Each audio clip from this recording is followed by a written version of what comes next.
Hi everybody, welcome to Live Blogger. I have combined all the videos in our single page website design series into the single long video so that it's easy for you to follow.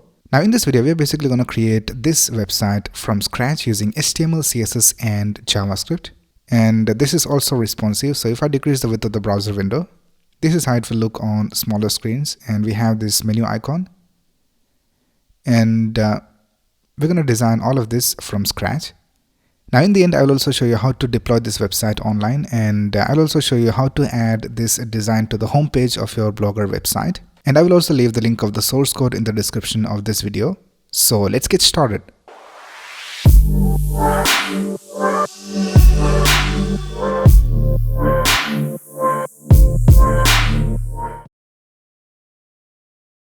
Alright, this is how our website looks, and we have this navigation bar over here, and we have this slider in the hero section, and we can drag to the left and the right, and we can also click on these buttons for the next and the previous slides.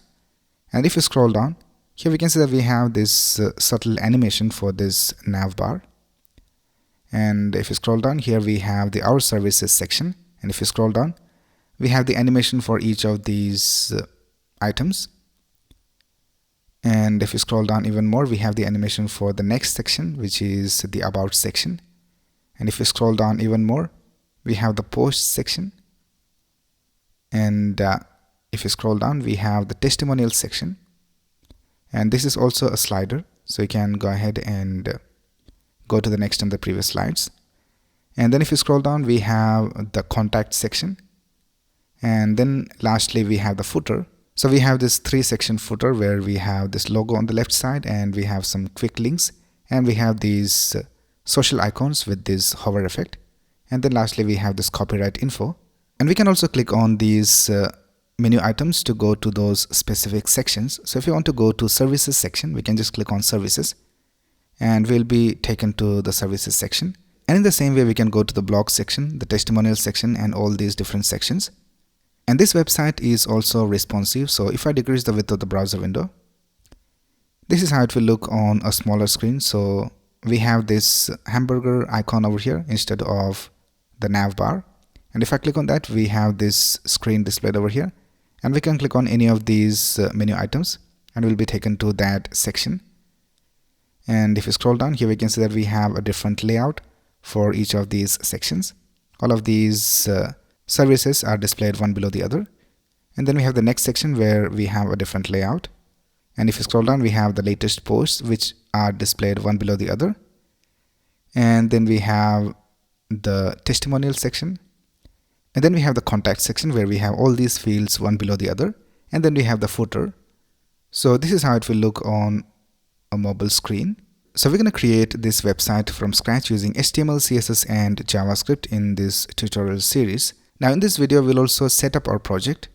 Now here I have created this folder called Modern Website, and I just opened it with VS Code. And I also have this folder called Images where we have all these images which we're going to use in our design.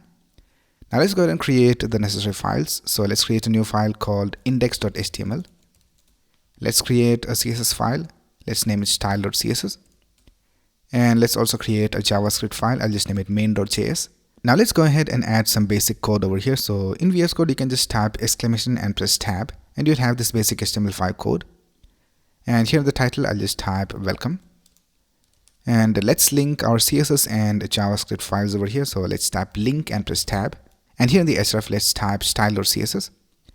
And the body, let's go ahead and type script:src and press tab. And here let's type main.js. And let's also go ahead and get the links of the fonts. So here we're going to use two fonts. The first one is called Poppins and the next one is called Inter. So let's go ahead and get the links of these fonts from Google Fonts. Alright, so here I'm in fonts.google.com, and let's search for Poppins. And here we have the Poppins font. So let's select the font. Now we're going to need the bold font. So let's scroll down and let's select the bold version. So let's select bold 700. So I'll just click on select bold 700. And let's also search for Inter. And let's select this font. And for Inter font, we need to have the regular version. And let's also get the font for the bold version. So I'll just select regular 400, and let's also select bold 700. Alright, so these are the fonts that we are using. We are using Inter regular 400 and bold 700 and Poppins bold 700. If you want more, we will add it later. For now, let's go ahead and copy the link. So let's click on this copy button, and let's go back to our HTML file, and let's paste the link over here in the head section. Alright, now the last thing we will do is we will add some basic code to the CSS. So first of all, let's select the body, and let's set the font family to Inter by default, and we'll also remove the default margin, and let's go ahead and select the HTML, and let's set the scroll behavior to smooth. So if you go back to our website, and if I click on any of these links, we are smoothly taken to that place. So for that, we need to use this property. And the next thing we will do is we will select all the elements and also the after and the before selectors if you have any. And let's set the box sizing to border box. Now this will make sure that even if we add padding to our elements, the width and the height of the element will be what we set. So this line of code will make it easier for us to design websites precisely. And let's go ahead and create some variables for the colors. So let's type :root. Now this will be accessible throughout the website. So let's create a variable called yellow color. You can name these variables anything you want. So I'll just set the value to FFDA60. And let's create one more variable called yellow color hover or yellow hover color. And let's set the value to F9DE85. And that's basically it with the CSS of this video. So in this video, we have set up our project, and from the next video, we will start designing our website. Alright, this is how our page looks right now. We don't have anything displayed on the screen. So let's go to our source code, and let's start with the markup of the Navbar. So here in the body, let's go ahead and create a nav element. Now if you go back to our design, here we can see that the content of the navbar has a max width.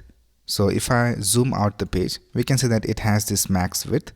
So for that, let's go ahead and create a division, and I'll just give it a class name of container. And we can use this same class for all these different sections, because for all these sections, we need to have the same max width. So let's go back, and here in this container division, let's go ahead and create an anchor tag for the logo. And here for the href, I'll just type hash. And for the logo, I'll just type lb dot. You can also add an image tag over here if you want. And here for the logo, let's also add a class called logo so that we can style it in the CSS. Now the next thing we will do is we will add these menu items. So let's create a division for that, and let's give it a class of menu items. And this menu items division, we need to have about, services, blog, testimonials. And we also need to have this button. So let's create an anchor tag, and here for the href, I'll just type hash for now. And let's go ahead and type about, and I'll just duplicate this. And here for the second one, let's type services. And then for the third one, we need to have blog and then testimonials. And for the last one, we need to have a button.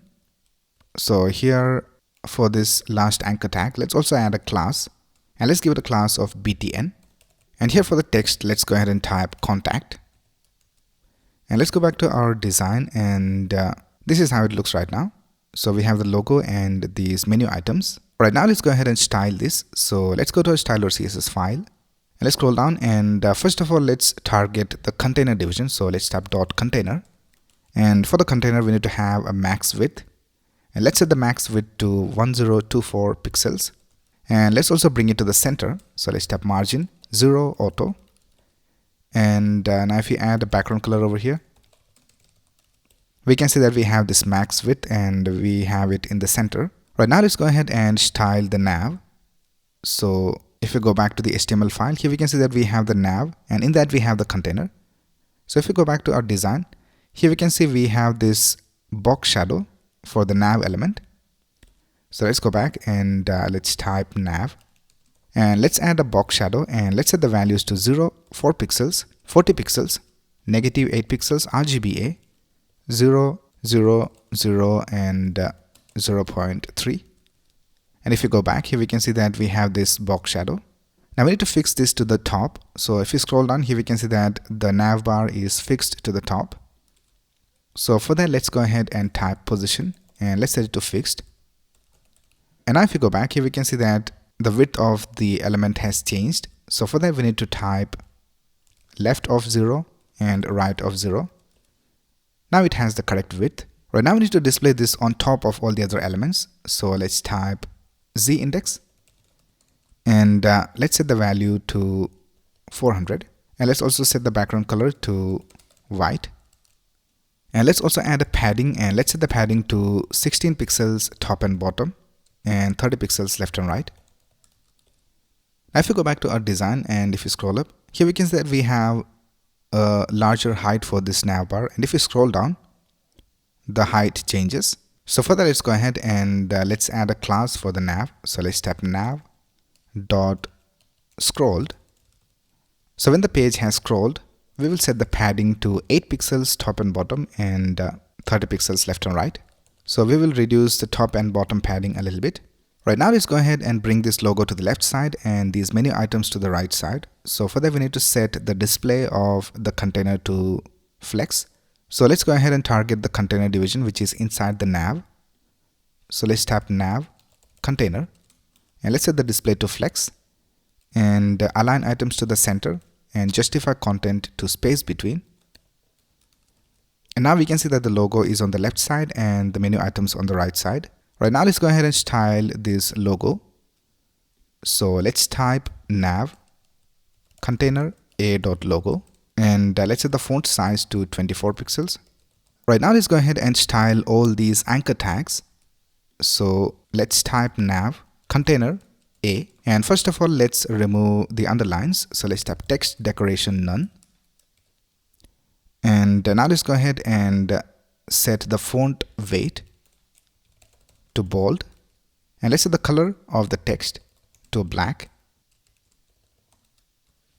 and we'll set the font size to 14 pixels, and let's also set the text transform to uppercase. Now when we hover over this, we need to have a different color. So let's go back and let's type nav container a:hover, and let's set the color of the text to ED2243, and let's also add smooth transition. So here let's type transition of all to 300 milliseconds ease, and now we have the smooth transition. Right now we need to have some gap between these menu items, so they are inside this menu items division. So let's target this. I'll just type nav menu items and let's set the display to flex, and let's add a gap of 36 pixels, and let's tap align items to the center. Right now, let's go ahead and style this button, and for the button we have given it a class name of BTN. So let's go ahead and add some common styles for all the buttons. So here let's type .btn, and let's set the padding to 12 pixels top and bottom and 24 pixels left and right, and let's set the border radius to 24 pixels, and let's set the background color to a variable that we created called yellow color. So let's type var yellow color, and by default anchor tags are set to display of inline. So let's change it to display of inline block so that we are able to add some margin top and bottom. And now if you go back here, we can see that we have the styles for the button. Now when we hover over this button, we need to change the background color a little bit.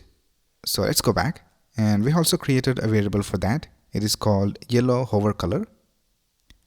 So here let's type btn:hover, and let's type background, and let's set it to var yellow hover color. And let's go ahead and add a smooth transition. So let's type transition all 300 milliseconds ease. Now when we hover over this button, we can see that the color of the text also changes. That's because we have added the hover effect for all the anchor tags in the nav. So let's go back, and here for the button hover, let's tap color and let's set it to black. And now let's go back, and we still have the color changing for the text. That's because if we go to the nav, here we can see that we have set nav container a colon hover. So this is a more specific tag. So that's why this is given more importance. So let's go back over here, and here let's add a more specific selector. So let's tap nav container btn colon hover. So now if we hover over this, we can see that we don't have the red color. So everything is working alright for this navbar. And with that, we have completed designing the navbar for our desktop version. Now if we take a look at this header, we can see that we also have this slider over here. So if I click on this next button, we go to the next slide, and we have the previous button over here. So we need to add this slider to our header. So for that, we will use a library called swiper.js. So you can just Google for swiper.js, and you will find this website called swiper.js.com. So you can just go to the website and click on this get started button, and you'll go to this URL called swiper.js.com/get started. Now there are different ways to use swiper.js, but we will use the CDN option. So let's scroll down, and here we have the option to use CDN. So we need to copy this swiper.js min CSS link and also this JavaScript link. So let's copy this link from here, and let's paste it inside the head tag of the HTML. So let's paste it right here. And we also need to paste the JavaScript link. So let's copy this, and let's paste it down here. Now the next thing we need to do is we need to create the HTML. So let's go outside this nav, and here I'll just create a comment end of the nav bar. And here let's create a header tag. And in this header tag, we'll create a division, and let's give it a class name of swiper. And we'll also give it a unique name. So I'll just name this header swiper. Now in this, we'll create another division with the class of swiper wrapper. Now in this swiper wrapper, we will have all the slides. Now for the slides, I'll give it a class name of swiper slide. Now in this swiper slide, we need to have all the content. So I'll just create a division called content for that. And in that, we will have this image. And then we need to have this text and this subheading. So let's go ahead and create an img tag. And in the src, let's type images /. And I have this image called slide1.jpg. So it is inside this images folder. And the next thing we need to add is the title. So let's create a division with the class of slide title. And let's add the title over here. So let's type web development excellence. And now we need to add the paragraph. So let's create a p tag. And here let's add some text. Now we need to have 3 different slides. So let's copy this swiper slide division, and let's paste it 2 more times. And for the second one, let's change the image to slide 2. And let's also change the title. And now let's change this paragraph. Right now for the third slide, let's change the image to slide3.jpg. And let's change the title. Let's type app development mastery. And let's add the subheading over here. Now if you go back to our design, here we can see that we also have this next and previous buttons. So for that, we need to go ahead and create divisions. Let's go to the end of this swiper wrapper division, and let's go outside this division, and let's create a division with the class of swiper button next, and let's create another division with the class of swiper button priv. So these are the next and the previous buttons. Now we don't need to add anything inside here. It will be added using this swiper.js library. Now if you go back to our design, here we can see that we have the image displayed over here. We also have these next and previous buttons, but they are not working right now. So let's go ahead and add the JavaScript. So let's go over here, and I will add the JavaScript of this swiper.js library inside the HTML file itself. So let's create a script tag over here. Now here we need to initialize the slider. So let's name it header swiper equals new swiper. And here we need to add the element. So if you scroll up, here we can see that we have given it a class of header swiper. So let's scroll down, and here let's type dot header swiper. And then we need to add some options. So let's create an object for that. And here, first of all, let's add the navigation. So let's tap navigation. And here we need to provide the class name of the navigation buttons. So the class names are swiper button next and swiper button prev. So here we need to type next L, which is the next element, and let's type dot swiper button next, and let's tap prev L, and let's set it to swiper button prev. Right now let's add an option called loop, and let's set it to true. So now when we are on the last slide, and if we click on the next button, it will go to the first slide. And let's go ahead and add an autoplay. So let's tap autoplay, and let's set the delay, and let's set it to 5000 milliseconds, which is 5 seconds. Right now let's go back, and here we have the slider, and let's wait for 5 seconds. And we can see that the next slide is being displayed. So it is working all right. Now we need to style this using CSS, and the next and the previous buttons are also working. So now let's go ahead and style this. So let's go back, and let's go to the CSS file. Let's scroll down, and let's create a comment. I'll just call it header. Now if you go back to the Swiper.js website, and if you scroll down, here we can see that it says, in addition to Swiper's CSS styles, we may need to add some custom styles to set the swiper size. So we need to target the swiper division, and we need to set the width and the height. So let's go back, and here let's type swiper, and it is called header swiper. So let's tap header swiper, and in that we will have this swiper. So let's tap swiper, and let's set the height to 100% and the width to 100%. Right now let's go back, and here let's target header swiper, and in that we have this division with the class of swiper slide. So let's type swiper slide, and let's set the height to 100 viewport height, and now we can see that we have the correct height for the image. Right now let's target the content division, and in that we have the image and the text. So let's go ahead and bring all this content to the center. So here we can see that all this content is in the center. So let's go ahead and target this content division. So let's tap header swiper, swiper slide, content, and let's set the display to flex, align items to the center, and justify content to the center. And let's also set the flex direction to column so that all the items are one below the other. And now we can see that the text is not being displayed. So we need to send this image behind the text. So for that, let's go ahead and target the image. So I'll just tap header swiper, swiper slide, image, and for the image I'll just set the position to absolute, and I'll just set the top position to 0 and the left position to 0. And now let's go ahead and set the z index of the image to -1. And now if we scroll up here, we can see that the text is being displayed over here at the top. So let's bring it to the center. So here for the content, we need to set the height to 100%, and let's set the width to 100% as well.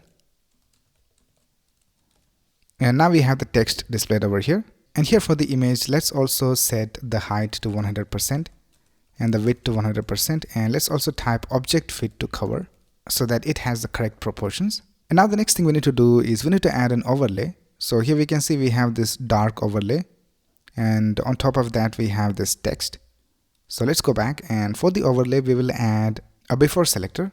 So let's tap header swiper, swiper slide, content, colon before, and we need to set the position of this before element relative to this content. So here for the content we need to type position relative, and here for before we need to type position absolute, and let's set the content to blank.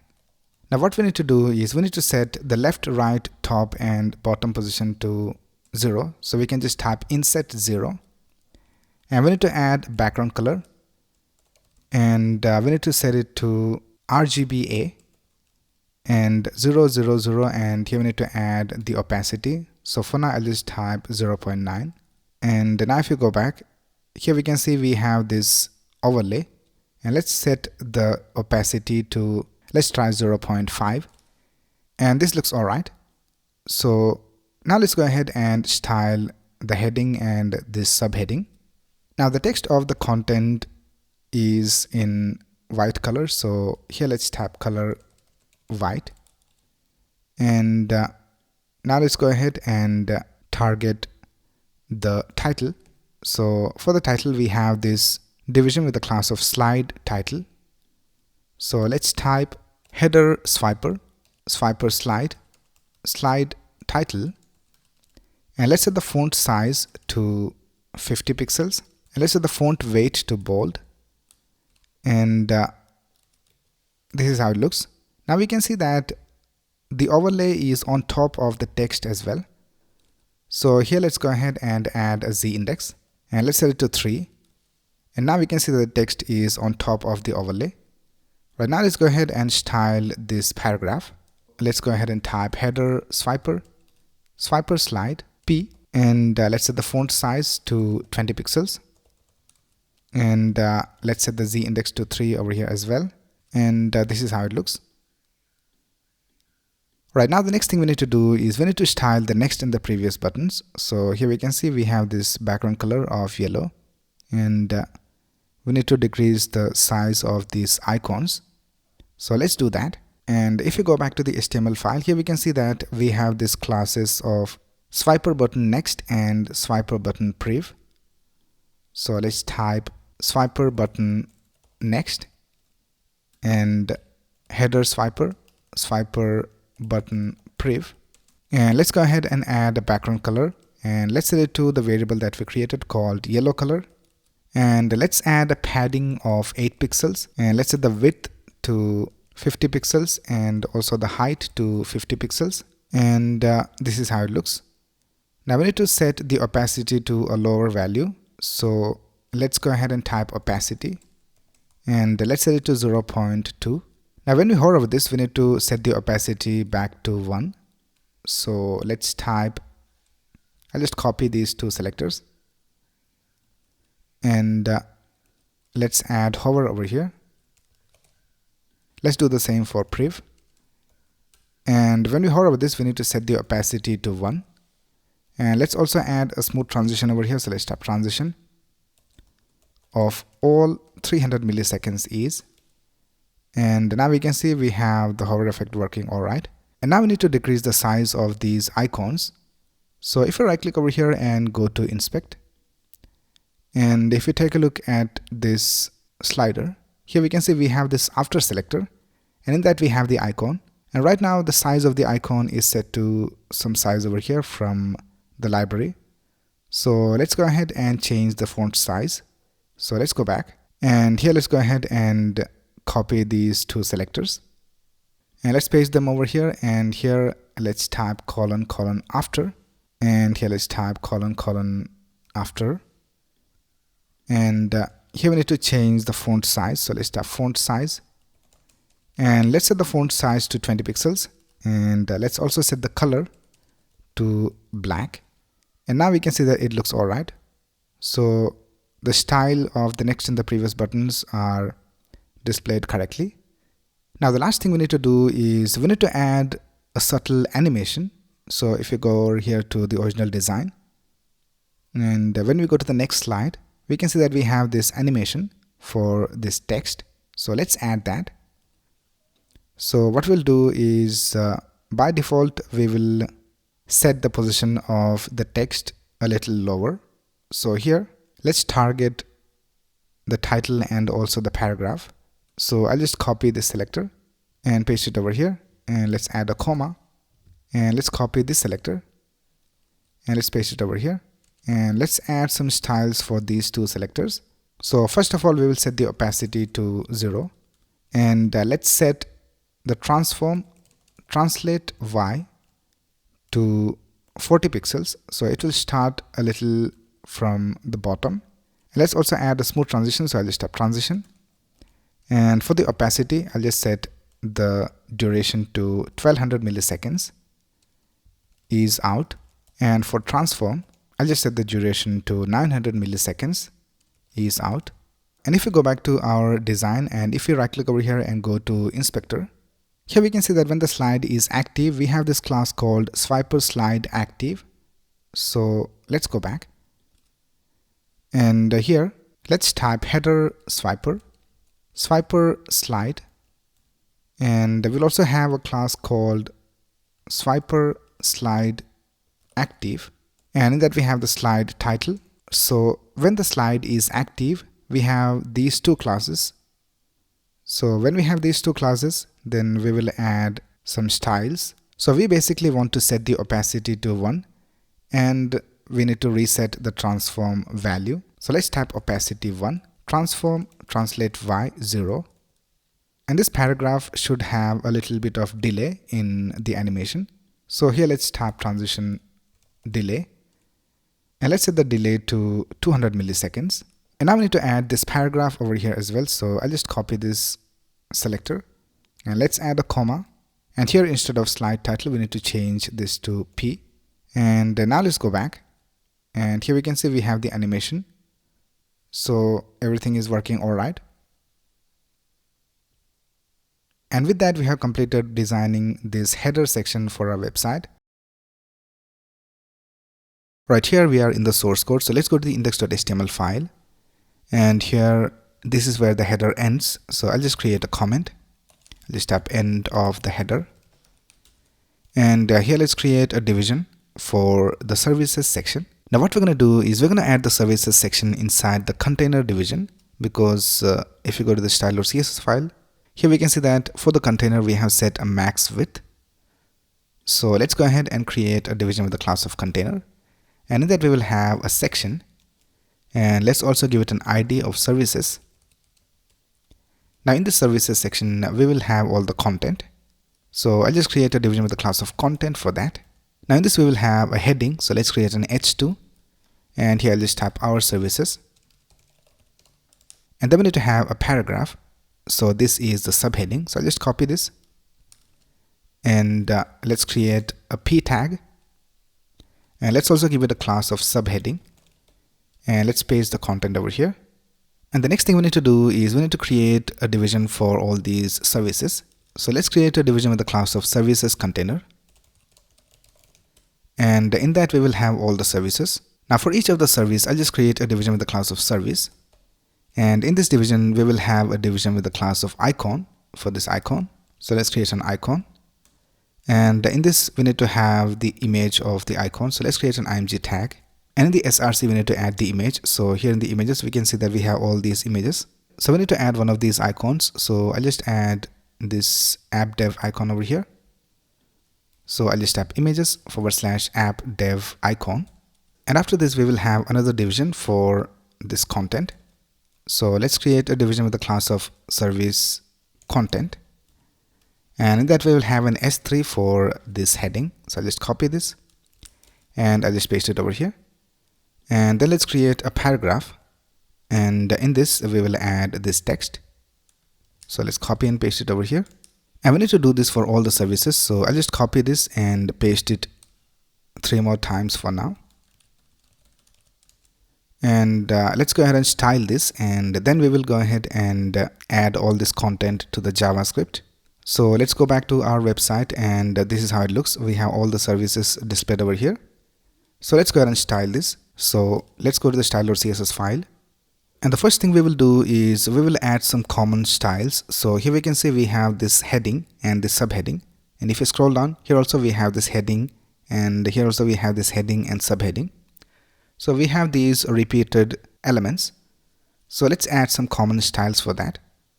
So here just after the button, I'll just type h2, because these headings are h2. So here we can see we have this h2, and let's set the font size to 40 pixels, and we need to change the font as well. So let's set the font family to Poppins and sans serif, and let's go ahead and add a margin of 16 pixels top and bottom and 0 for left and right, and let's set the text align to center.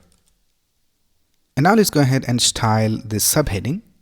So let's type dot subheading, and for the subheading we will have a max width of 700 pixels, and we'll also bring it to the center. So I'll just type margin 0 auto, and we'll also text align it. So let's type text align center.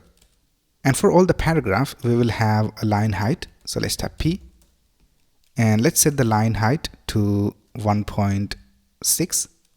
I think we can increase it a little bit more. So let's try 2. And that looks alright. Right now, let's go ahead and style all the S3. So let's tap S3. And for the S3, we will have a line height of 1.6. And now let's go ahead and style the sections. So for all the sections, we will have some padding at the top and bottom. So let's go ahead and type section. And let's set the padding to 80 pixels top and bottom and 30 pixels left and right. So here we have this padding. Right now, let's go ahead and style this services section. So let's scroll down and let's create a comment. I'll just type services section. And first of all, let's target the container division, which is services container. So let's type .services container. Now what we need to do is we need to display 2 of these services in a row. So I'll just set the display to grid, and I'll just set the grid template columns to 1FR, 1FR. So now we can see we have these 2 elements in a row. And let's also add a margin top, and let's set it to 50 pixels. And let's add a gap of 60 pixels between the elements inside the grid. Right now, let's go ahead and style this icon. So here we can see inside the icon division, we have this image. So let's tap services container, icon, img. And let's set the height of the image to 40 pixels. Right now, we want this image to be on the left side and this content on the right side. So we have this division with the class of service, and in that we have the icon and the content. So let's set the display of the service to flex. So I'll just type services container, service, display of flex, and let's add a gap of 30 pixels. And let's also bring it to the center by typing align items to the center. Right now, let's go ahead and style this icon. So we have the icon inside this icon division. So let's go ahead and type services container, icon, and let's set the border to 1 pixel solid light gray. And let's set the width to 100 pixels and the height to 100 pixels. And let's also bring this to the center. So let's type display flex, align items to the center, and justify content to the center. And now we can see that this element has shrunk because of this content. So here we need to type flex shrink, and here we need to type 0. And now we can see we have the correct width and height. And let's also add rounded corners. So I'll just type border radius, and let's set it to 8 pixels. And now when we hover over this, we will have a change in the background color. So let's type services container, icon, hover, and let's set the background color to the variable that we created called yellow color. And here we will add a smooth transition. So I'll just type transition all 300 milliseconds ease. And now we can see we have this hover effect. Right now, let's style this heading. So we have this S3 inside the service content. So let's type services container, service, S3. And let's set the margin to 4 pixels top and bottom and 0 for left and right. And now let's style this paragraph. So let's type services container, service, P. And let's set the margin top to 16 pixels. And let's remove the margin bottom. Let's set the opacity to 0.8. And that's basically it with the styling of the services section. Now let's go ahead and add all this content to the JavaScript and display all of them dynamically. So let's go ahead and create a const called services data. And let's create an array, and that we will have objects. And the objects, we will have all the details that we need. So we need to have the icon link, we need to have the heading, and then we need to have this content. So let's type icon, and here we can add the link of the icon. So let's type images / and the first icon is for mobile app development. So let's go ahead and type app dev icon.svg, and in the same way you need to have the title, and let's copy this title from here and let's paste it over here. And we need to do the same for this text, so I'll just call it content. So let's type content and let's add the content over here. And I think we need to increase the size of this image a little bit, so let's do that. Let's go back to the style.css file, and here for the image I'll just change the height to, let's try 60 pixels, or let's try 50 pixels, and I think that looks alright. Right, let's go back to the JavaScript, and we need to add all the content over here in this manner. So I'll just go ahead and copy and paste the content that I have over here. Right, so here I have added all the content. So we have these 4 services displayed over here. Now let's go ahead and display all the services in our website. So for that, let's create a function, and it will be for displaying the services. And let's call the function display services. Now we need to loop through all these services data. So let's type services data dot for each. Now I will call each of the services s, and let's create an arrow function. Now here the first thing we will do is we'll create a const for the HTML, and here let's add backticks, and let's go back to the HTML file, and let's copy the HTML from here. So let's copy everything from here till here. So we'll copy everything inside the service division. So let's copy and let's paste it over here. Now here, instead of all this content, we need to add the content from this array. So here, instead of the image, I'll just change this to $symbol curly braces, and we are calling each of the service s. So let's type s dot, and here we have the icon. So we are adding these icons over here. And the next thing is the heading. So let's cut this and let's type $symbol curly braces s dot title, and let's do the same for the paragraph. So let's type $symbol curly braces s dot content. Right, now what we need to do is we need to create a division with the class of service.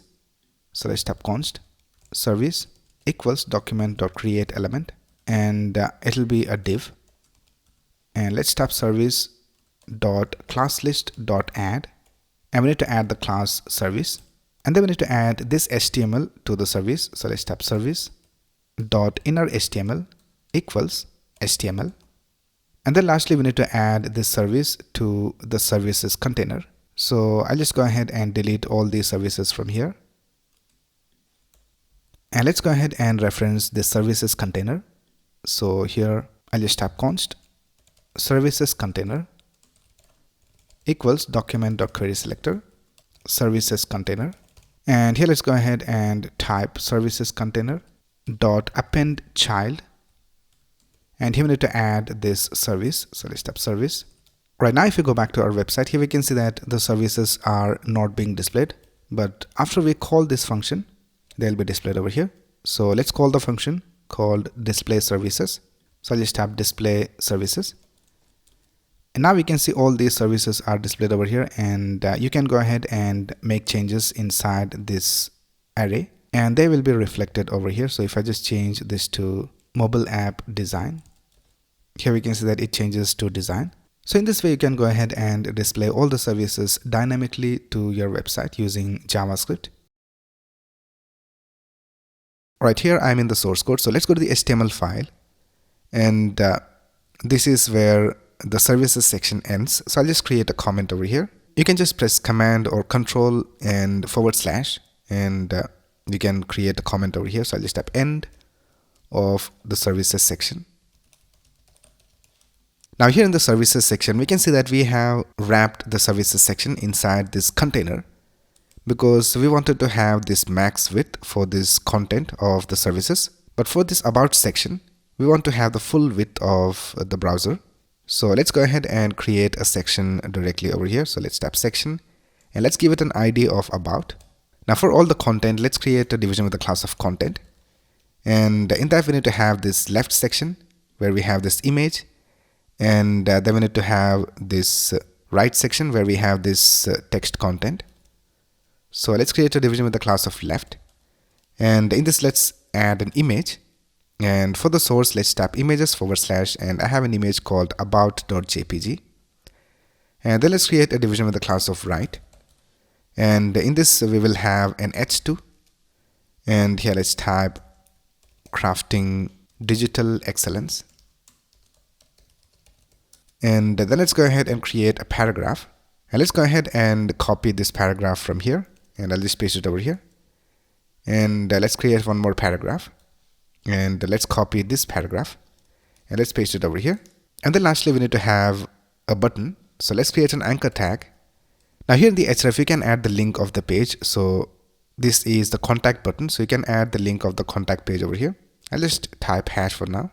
And let's go ahead and type contact over here. And since this is a button, let's also give it a class.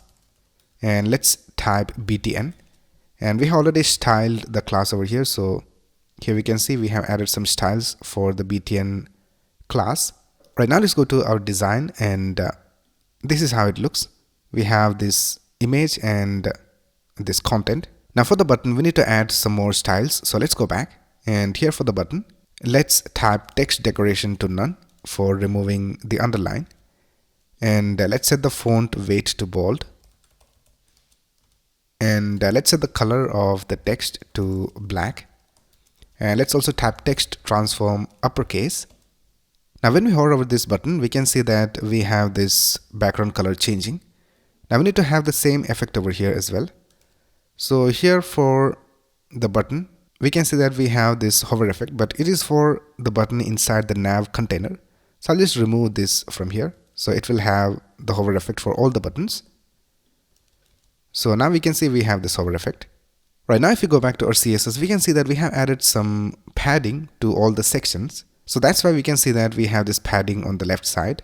So let's go ahead and remove the padding from the about section. So let's scroll down. And let's create a comment. I'll just tap about section. And here let's tap hash about. And I'll just remove all the padding. And now we can see we don't have any padding. Right now we want this left section to be on the left side and the right division to be on the right side. So both of them are inside this content division.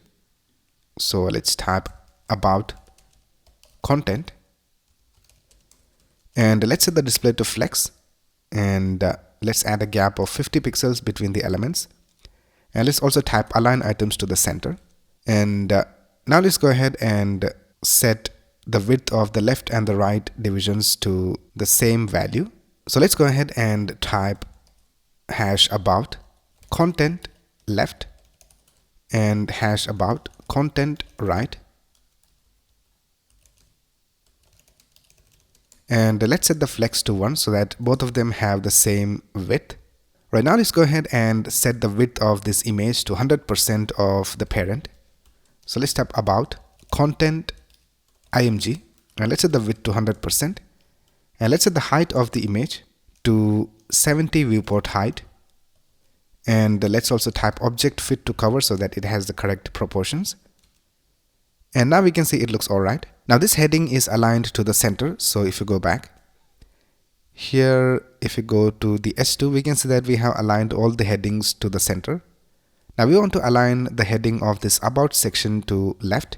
So let's go ahead and target the heading of the about section. So just tap hash about h2 and let's tap text align left. Right now, let's go ahead and add some padding to the right of this right section.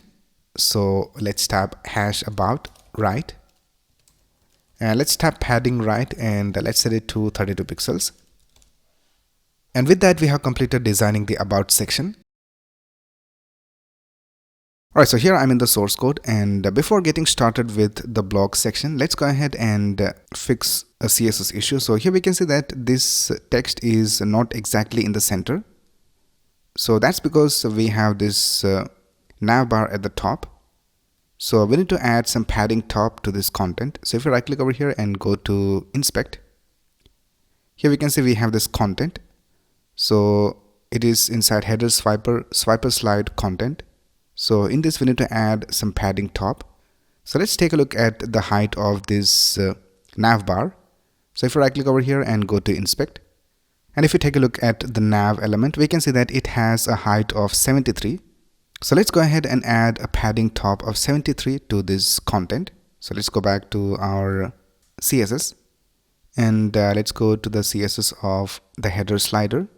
So here we have the content. So I'll just type padding top of 73 pixels and let's see how it looks. And now we can see it looks like it is exactly in the center. So it is working all right. So now let's scroll down and let's start designing the blog section. So the first thing we need to do is we need to create the HTML. So here, this is the end of the about section. So I'll just create a comment over here and let's type end of about section.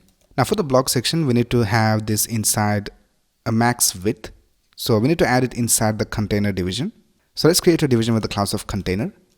And in that, let's create a section and let's give it an ID of blog. And in this section, for all the content, let's create a division with the class of content.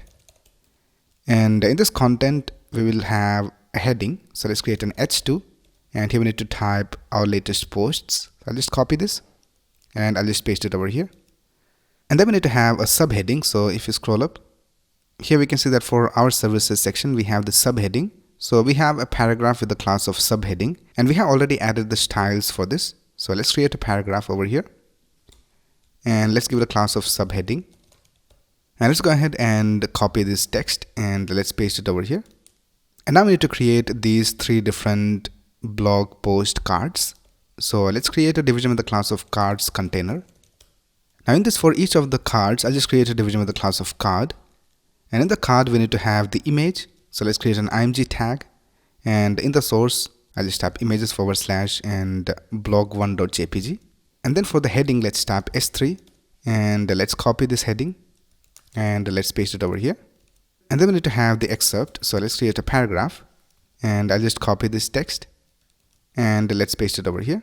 And then we need to have this read more button. So I'll just create an anchor tag for that.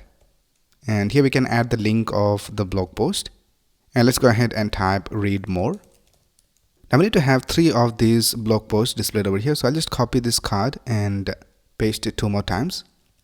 And later we will go ahead and add all this content to the JavaScript and we'll just dynamically display them over here.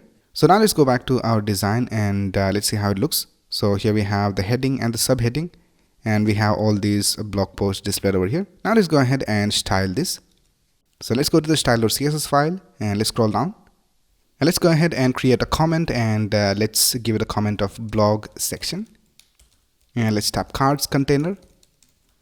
And we need to have 3 elements in a row. So let's type display of grid template columns. And let's type 1fr, 1fr, 1fr. So we'll have 3 columns.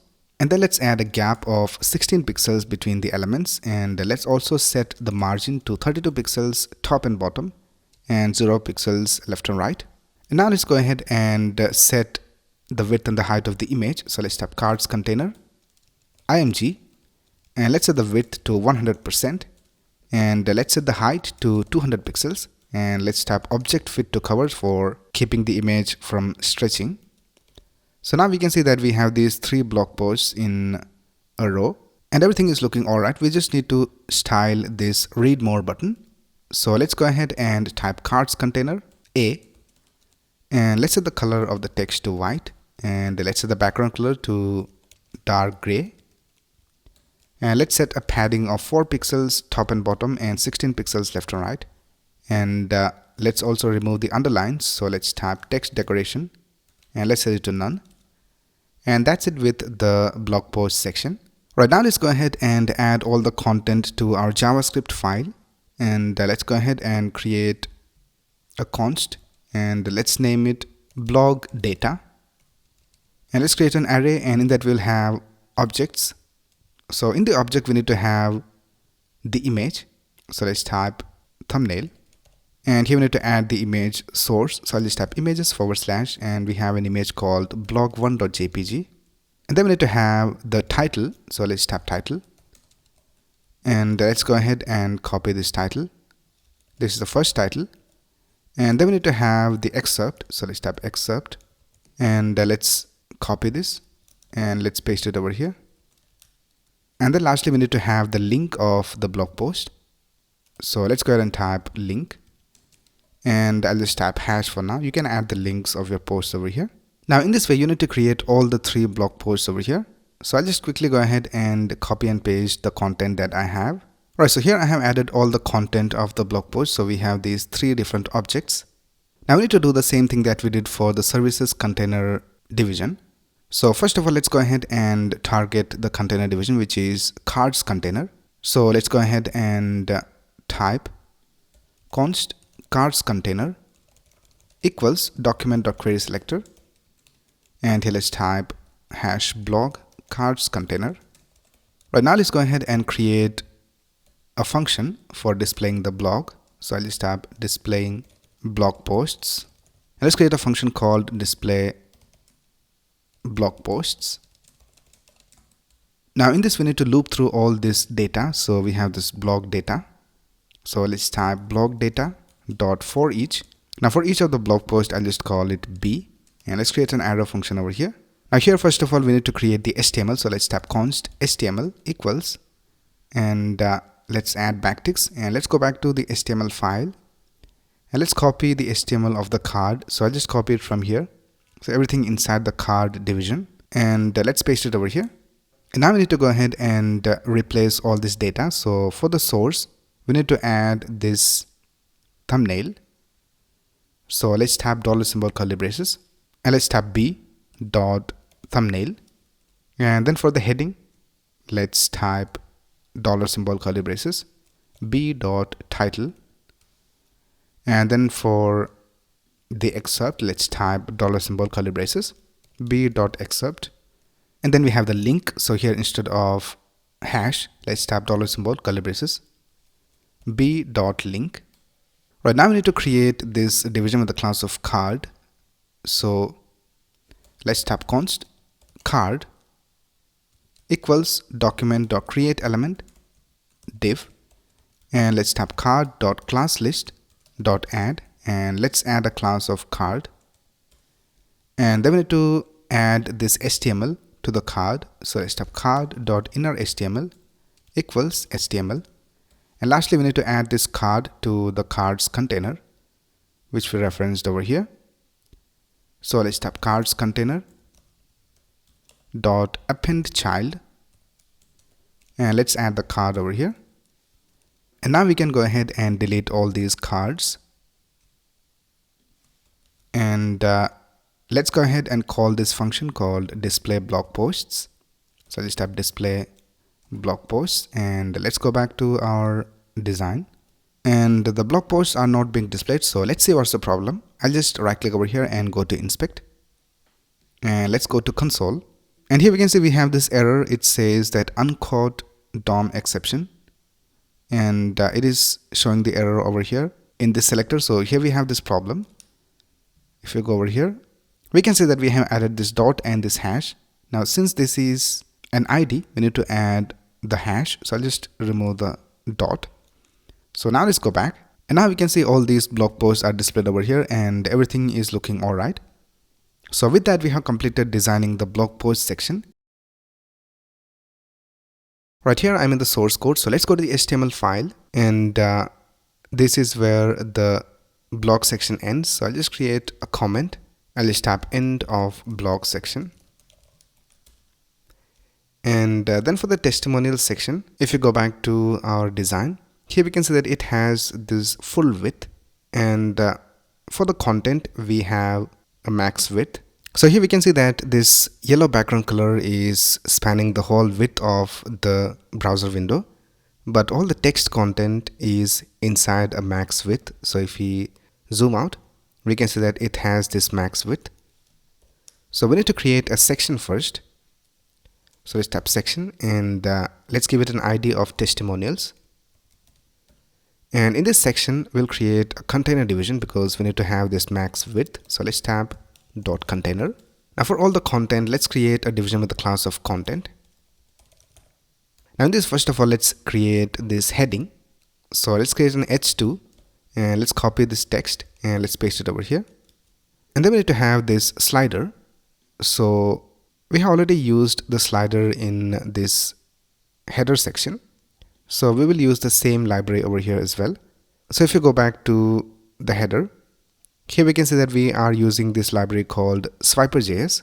So let's go ahead and do the same. So I'll just copy this swiper division from here because we need to write almost the same code. So let's copy this and let's paste it over here after this heading. And here we need to change the class to Testimonials Swiper. And then we have the swiper wrapper, and then we have the swiper slide. Then we have the content, and we need to change the content. So we don't need to have this image, and we also don't need to have this slide title. So let's delete both these elements from here, and we'll just keep this paragraph, and let's go ahead and add this text over here. Alright, so I have added the text over here, and after the text we need to add this name. So let's create a division with the class of name, and let's add the name over here, and then we need to add this designation. So let's create a division with the class of designation, and here we will add the designation, and we need to do the same for the other slides as well. So let's copy this content and let's paste it down here, and let's paste it over here as well. And let's change the content, and let's add the name, and let's add the designation, and let's do the same for the third slide, and let's add the name, and then let's add the designation. And with that we have added all the content of the slides.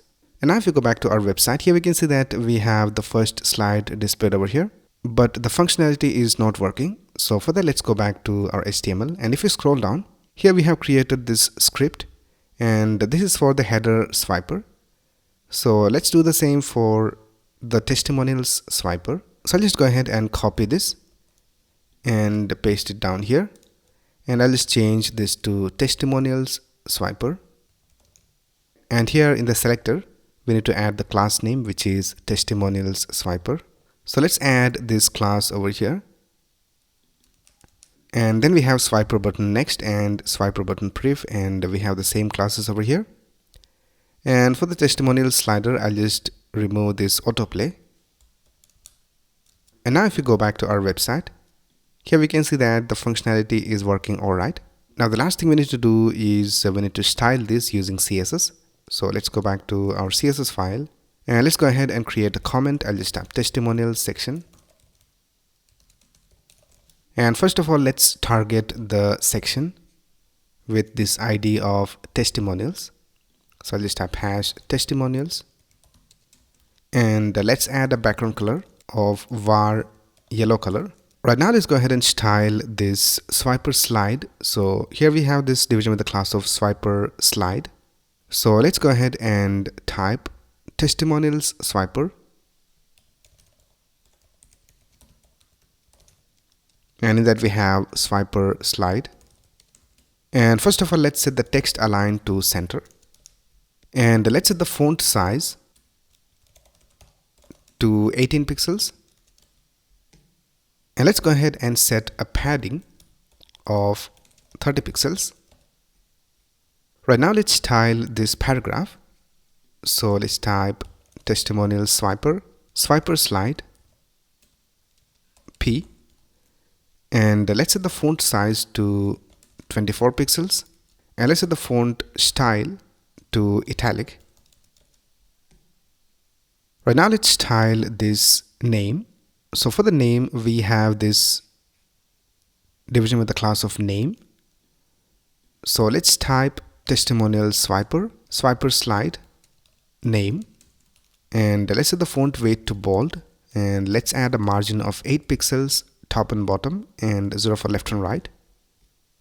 Right now we need to add a subtle animation for this paragraph. So if you go to the next slide, here we can see that we have this animation where the paragraph comes in from the bottom.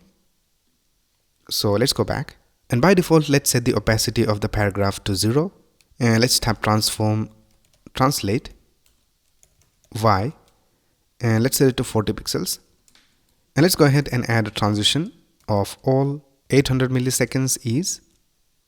Now just like we did for the header swiper, we'll just copy the same code over here. So when the slide is active, we have this class of swiper slide active.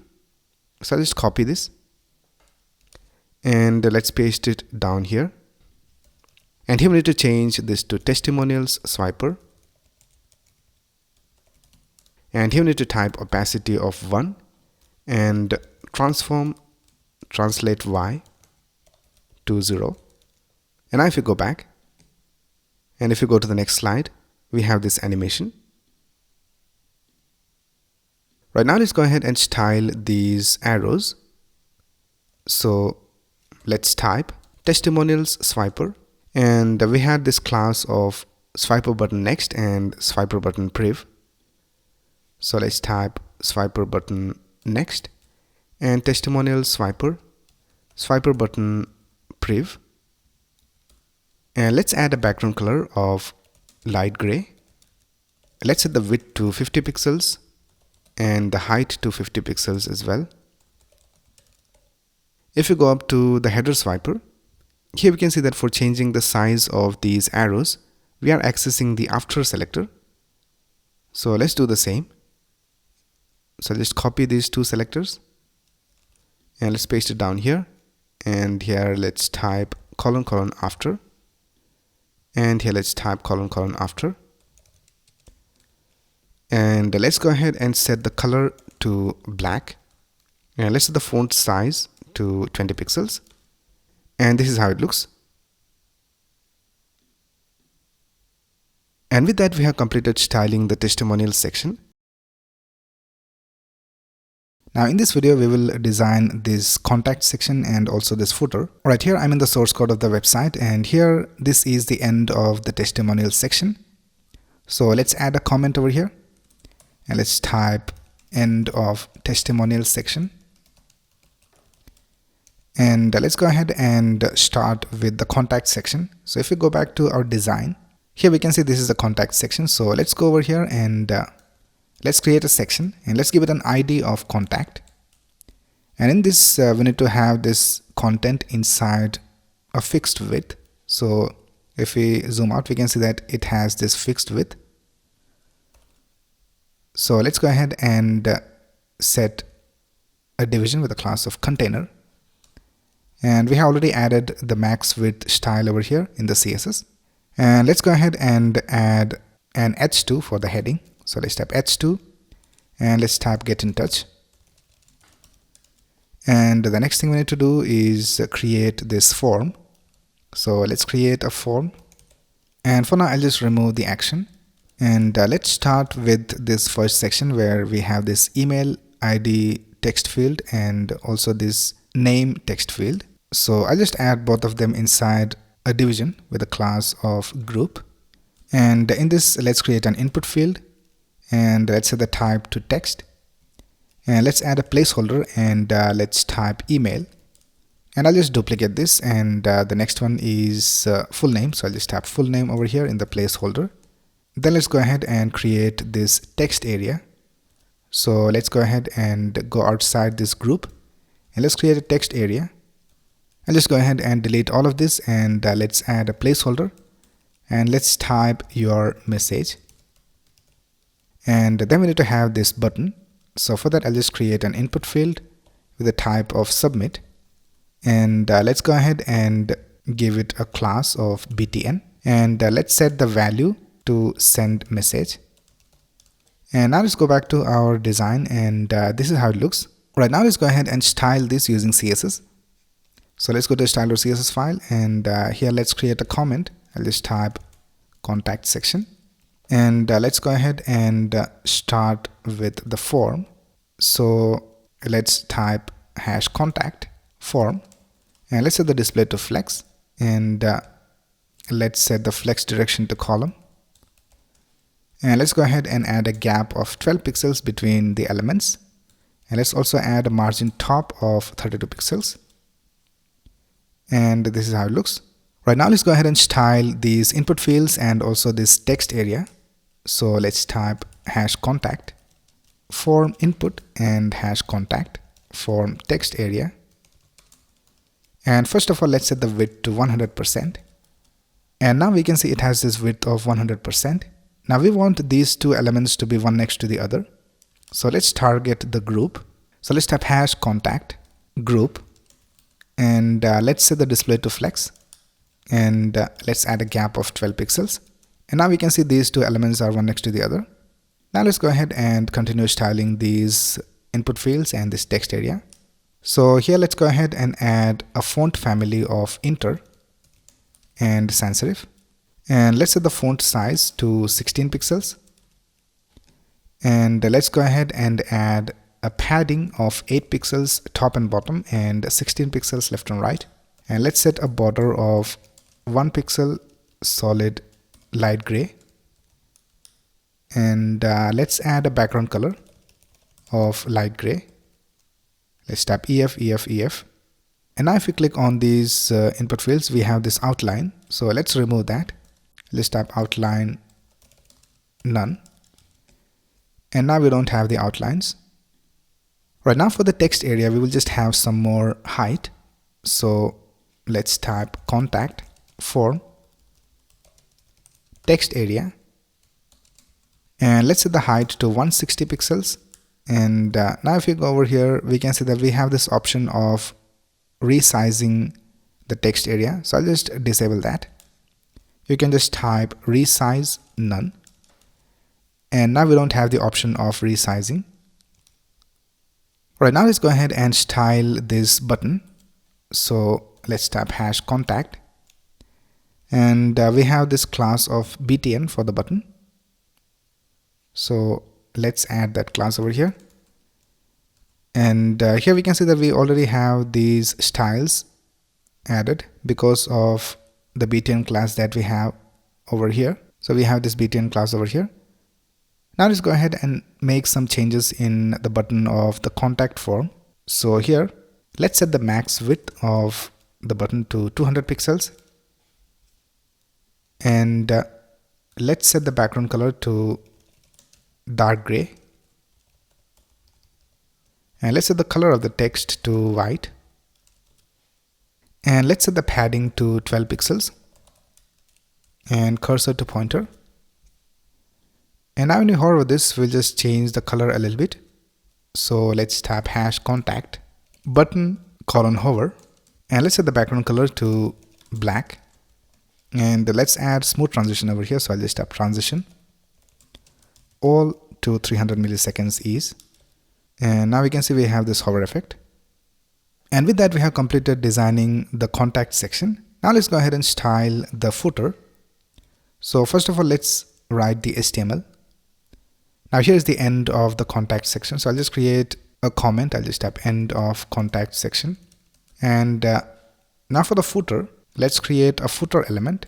And in that, we need to have a max width for all the content. So here we can see we have this footer. But for all the content, we have this max width. So we need to add this container division. So let's tap container over here. Now in this, we need to have these 3 different sections. On the left side, we need to have this logo. And then we have this links in the center section. And then we have these social media icons. So let's create a division with the class of sections. And on the left side, we have a section. So let's create a division, and I'll just give it a class of section left. And here I'll just tap lb dot. And then we need to have this middle section. So let's create another division over here inside sections. And let's go ahead and give it a class name of section center. And in this, we need to have this heading. So I'll just tap S3 and let's tap quick links. And then we need to have these 2 links over here. So I'll just create an unordered list for this. And in list items, we'll have anchor tags. And here let's type privacy policy. And let's create another list item. So I'll just copy this. And the next one is terms and conditions.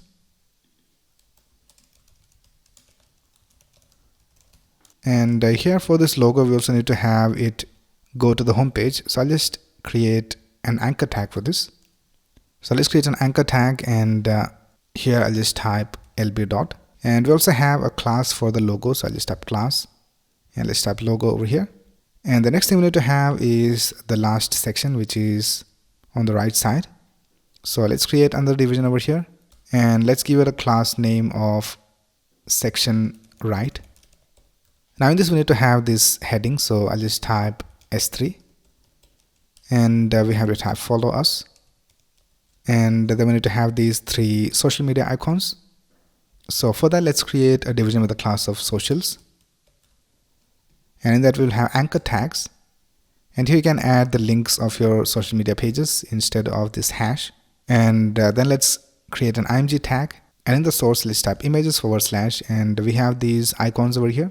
So we have Facebook, Twitter, and LinkedIn. So I'll just select Facebook icon.svg, and let's go ahead and copy this and paste it 2 more times. And the next one is Twitter, and the last one is LinkedIn. And then lastly we need to have this copyright info, so I'll just copy this, and let's go back, and we need to have this outside this container division. So let's go ahead and create a division with the class of copyright, and let's paste the text over here. Right now let's go ahead and style this. So let's create a comment. I'll just type footer, and the first thing we need to do is we need to change the background color to this color right here. So this is how it looks right now. So let's type footer, and let's set the background color to EF, and let's set the color of all the text to black. Right now let's go ahead and add some padding top. So let's type padding top, and let's set the value to 30 pixels. And now we can see we have this padding top. Right now let's go ahead and style this logo. So let's type footer logo, and let's go ahead and set the font size to 30 pixels. And let's go ahead and set the font weight to bold. Let's remove the underlines by typing text decoration none. And let's set the color of the text to black. Right now we need to have all these 3 sections one next to the other. So for that, let's target the container division, which is this division with the class of sections. So let's have footer sections, and let's set the display to flex, and let's set a gap of 50 pixels between the elements, and justify content to space between. And now we can see that all these 3 sections are one next to the other. Now let's go ahead and set the width of each of the sections to the same value. So let's tap footer, and we need to select all the sections. So what we will do is we'll just go ahead and add a common class to all of these sections. So I'll just go ahead and type section over here, or we can also go ahead and change this to section and left. So we'll have these 2 classes. So just type section and center and section and right. Now we can target the section class because these 3 sections have the same class. So let's tap dot section, and let's set the flex to 1 so that all of them have the same width value. Right now let's go ahead and target this S3. So we have S3 for the headings. So let's type footer S3, and let's type margin top, and let's set it to 0. Right now let's style this UL. So let's type footer UL, and let's set the padding to 0, and let's type list style to none so we don't have the bullets. So this is how the UL looks. Now let's style the list items inside the UL. So let's type footer UL li, and let's set the margin to 12 pixels, top and bottom, 0 for left and right. And now let's style the anchor tags. So let's type footer UL li a. Let's set the color to black, and let's remove the underlines by typing text decoration to none. Right now let's style the socials section. So we have this division with the class of socials. So let's type footer socials, and let's set the display to flex, and let's resize the images. So I'll just have footer socials img, and let's set the height to 36 pixels, and we'll also have a hover effect.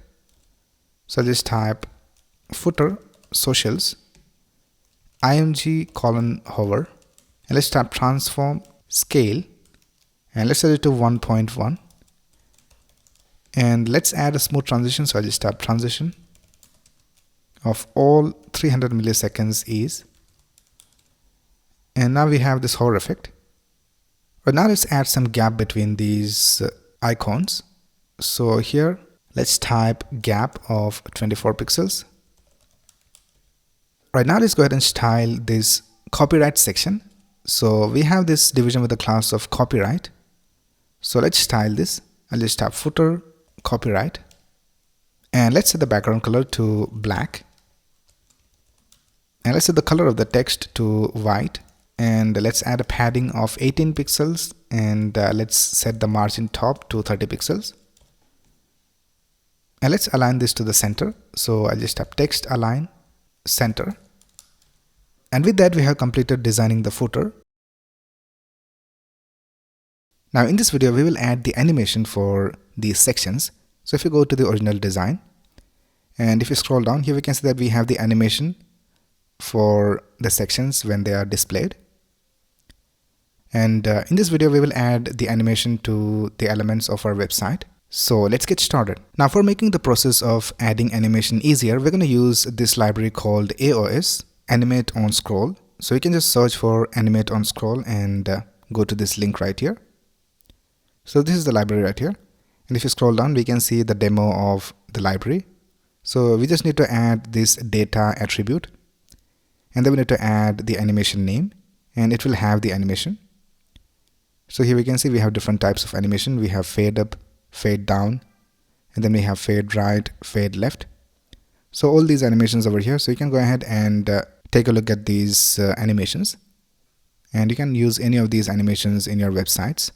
So let's scroll down, and here we can see we have the CDN links. So let's copy the CDN of CSS, and let's go to our source code, and let's go to the HTML file, and let's paste it over here inside the head section. Right now let's go back and let's copy this JavaScript. So let's copy the script tag from here, and let's scroll down and let's paste it over here just before the body ends. So I'll just paste it over here. And now if we go back here, we can see that we also need to initialize the AOS library. So let's copy the script tag from here, and let's paste it over here. And we can also add different options over here. So I'll just add the duration. So let's set the default duration to, let's try 800. And you can find all the options in this documentation of the library. So you can just go over here to view on GitHub, and here if you scroll down, here we can see all the options are displayed over here. So you can use any of these options in your library. So we have used the duration option. You can use all these other options over here. Right now let's go ahead and start with adding the animation. So the first thing we will do is we will add the animation to this services section. So here we can see when we scroll down we have the animation over here for each of the different services. Now if we go back to our source code, and if you go to the HTML of the services section, so here we have the services section. Now here we can see we have the container division, but the services are added dynamically using JavaScript. So let's go to the JavaScript code, and let's scroll down, and here we have the code for adding the services. So this is the HTML code. Now let's add the data attribute over here for the icon. So this is the icon division. So let's type data -AOS equals, and let's add the animation flip left. And then for the service content, let's add an animation. I'll just type data AOS equals, and let's add the fade in animation. Right now let's go ahead and take a look at our design. So if you scroll down, we can see that the animation is working. Right now let's go ahead and add the animation for this about section. So let's go back to our HTML file, and this is the content of the about section. Now for the image we need to add an animation. So let's type data AOS equals, and for the image let's add an animation called fade right. And then for the right section let's add an animation. So let's type data AOS, and let's add the animation fade in. Right now let's save this, and now if you scroll down we can see that the animation is working alright. Right now we need to add the animation for these blog posts. So let's scroll down, and even for the blog section we have the data added by the JavaScript. So let's go to the JavaScript code, Let's scroll down, and here we have the HTML of the blog card. Now here we need to add the animation to the card division. Now this is all the content that we need to have inside the card. So here for the card, let's type card dot set attribute, and here let's type data-aos, and for the value let's type fade in. And now let's see whether this works. So let's scroll down, and we can see that the animation is working alright. So that's basically it with the animation of our website. You can add the animation to this contact section and the footer as well. So you can follow the same process and do it for all the other sections. Now in this video, we will start making this page responsive. So let me just show you the responsive version. So if we decrease the width of the browser window, this is how it will look on smaller screens. So on smaller screens, we don't have the menu items displayed over here. We have this menu icon, and if I click on that, we have the mobile menu items displayed over here. We can click on any of these links and we'll be taken to that section. So all these sections are designed in a responsive way so that it will look good on smaller screens as well. So in this video, we will start making this page responsive. We will make this header section responsive in this video, and we'll also add the animation for the mobile menu items. So let's get started. Right, here we are in the source code. So let's go to the HTML file, and the first thing we will do is we'll create these menu items. So we need to create a separate menu items division for these mobile menus. So let's go ahead and here let's create a new division with a class of mobile nav or mobile menu items. And in this we will have, first of all, we need to have this close icon. So let's create a division with the class of close icon, and in this we will have the close icon. So let's go to heroicons.com and let's search for close, and let's copy this icon from here and let's paste it over here. And then we need to have the menu items. So I'll just copy these anchor tags from here and let's paste them over here after this close icon. Right, now let's go ahead and style this. So let's go to the style.css file. So let's go ahead and create a comment, and I'll just type mobile menu items, and let's select the class. So we have mobile menu items. So let's type dot mobile menu items, and let's set the position to fixed, and let's set the display to flex, align items to the center and justify content to the center so that it is in the center vertically and horizontally. And let's set the z index to 500 so that it is above all the other elements. And now if we go back to our design, here we can see that we have this mobile menu items displayed over here. Let's also set the height to 100 viewport height and the width to 100%. And let's add a background color, and let's set the color to 333. And now if we go back, here we can see that we have all these menu items. We need to display all of them one below the other. So let's set the flex direction to column, and let's add a gap of 30 pixels between each of the elements. Right, now let's go ahead and style the anchor tags inside this. So we can see we have these anchor tags for the menu items. So let's type mobile menu items A, and let's remove the underlines by typing text decoration to none, and let's set the color of the text to white, and let's set the font size to 18 pixels, and let's go ahead and set the color of this text inside the button to black. So here we can see we have this class of btn. So let's type mobile menu items btn, and let's set the color of the text to black, and let's set the font size to 18 pixels, or let's try 16 pixels, and I think that looks alright. Right, now let's style the close icon. So let's type mobile menu items close icon, and let's set the position to fixed, and let's set it to the top of 10 pixels and right of 20 pixels of the screen, and let's add a background color of RGBA 255 255 255, and for the opacity let's set it to 0.03, and let's also set a width for the close icon SVG. So let's type mobile menu items close icon SVG, And let's set the width to 30 pixels and the color to white.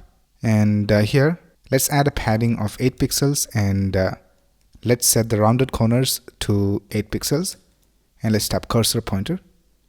And this is how the close button looks. Now it is not exactly in the center, so we can just type display of flex. And now we can see that the button is exactly in the center of the background. Now we don't want this to be displayed by default. So here for the mobile menu items, I'll just set the opacity to 0 by default and also move it to the right side. So let's tap transform, translate X, and let's set the value to 100%. So it will be on the right side of the screen by default. When we want to display it, we will add a class called active to this. So here for now, I'll just add a class of active. And let's add the styles for the active class. So let's tap mobile menu items.active. And here let's set the opacity to 1. And let's set the transform translate X to 0. Right, so that's it with the styling of the mobile menu items. Right, now if we go back to the original design and if we scroll down, we can see that we have this subtle animation for this navbar when we scroll down. So let's add that animation. So if you go to the styles and if you go to the navbar, here we can see that we have already added this class called scrolled to this. And when we have the class of scrolled, we are just setting the padding to 8 pixels for the top and bottom. And by default, it is set to 16 pixels. And here let's add a smooth transition. So I'll just tap transition. And let's set the value to all 900 milliseconds is. Right, now we need to add the scrolled class to this nav when we scroll down a little bit. So let's do that in the JavaScript. So here in the main.js file, let's type animation for navbar. And here first of all, let's add an event listener for the window. So I'll just have window.add event listener. And let's listen for the scroll event. And let's create an arrow function over here. And here, first of all, let's reference the navbar. So we have this nav element over here. So let's tap const nav equals document.querySelector. And let's tap nav over here. Now let's add an if condition and let's check whether we have scrolled for, let's try 20 pixels. So let's tap window.scrollY is greater than 20 pixels. Then we'll just go ahead and add the class. So let's tap nav.classlist.add scrolled. And let's add an else. And here let's tap nav.classlist.remove scrolled. And let's see whether this works. So let's go to our website and I'll just remove the active class from here. And now we can see that we have this navbar. And if you scroll down, we can see that we have the animation. So it is working all right.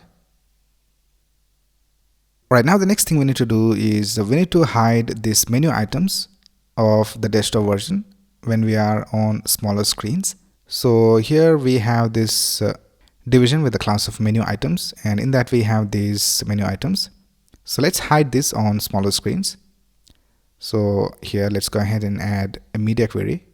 So let's type smartphone, and here let's add a media query, and let's set the max width to 800 pixels. So whenever the screen width is less than 800 pixels, all the CSS inside this block will be added to our HTML.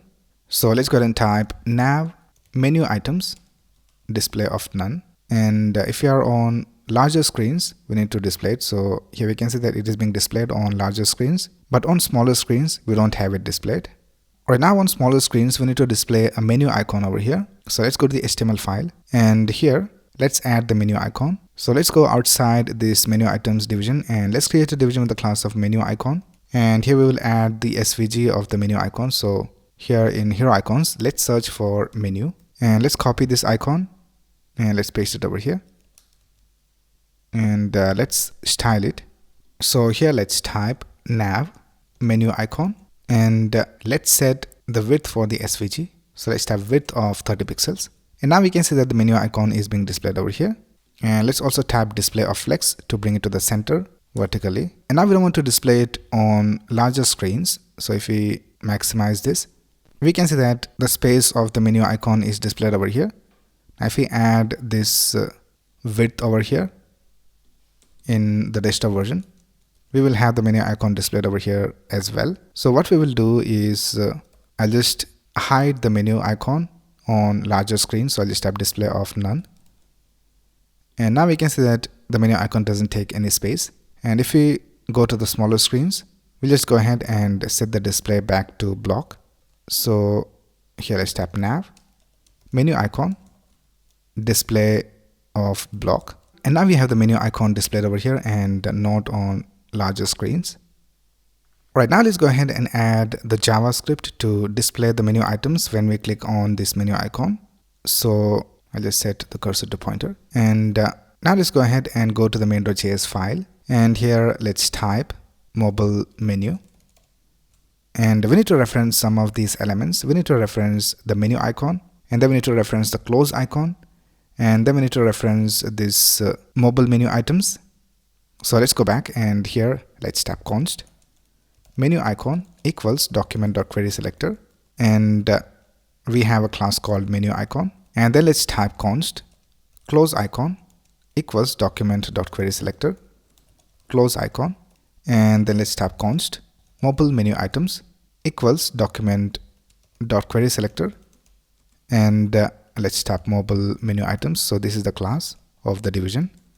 And let's go ahead and add an event listener to this menu icon. So let's tap menu icon dot add event listener, and let's listen for the click event. And when we click on the menu icon, we need to add a class called active to this mobile menu items, because we have already added the styles over here. So here we can see for the active class we have added these styles.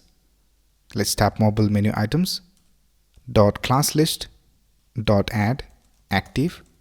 And now let's do it for the close icon. So let's copy this and let's paste it down here. And here we need to tap close icon, and here we need to type remove the active class. And now if you click on this, we have the menu items displayed, and if I click on it again, it goes back.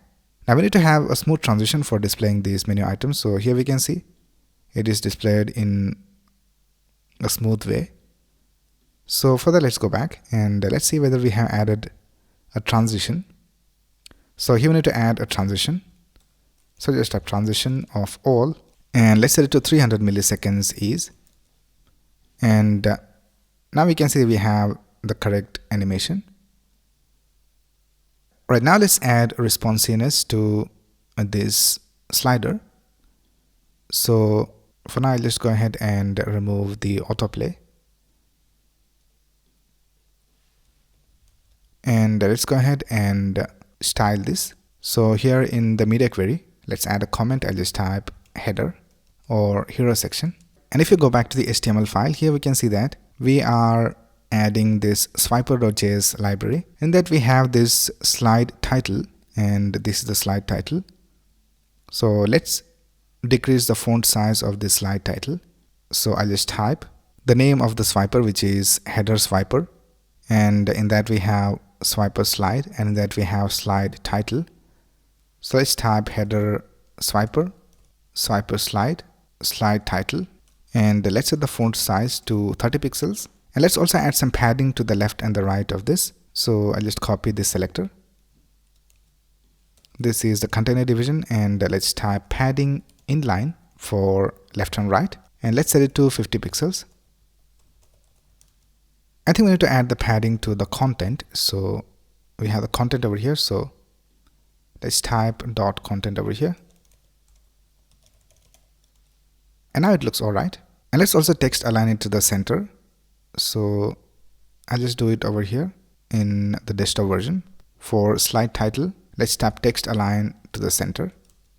And let's do the same for the paragraph. So I'll just tap text align center. And that's it with the header. So everything is working all right. And with that, we have made our header section responsive. So we also have this mobile nav menus displayed over here. And let's go back and let's turn back the autoplay.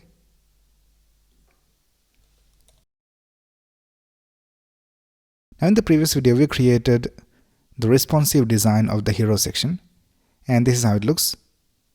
Now in this video, we will make the other sections of our website responsive as well. So let's go to the style.css file, and The first thing we will do is we will add a font size of 30 for all the H2s. So here we can see we have this H2 for the heading.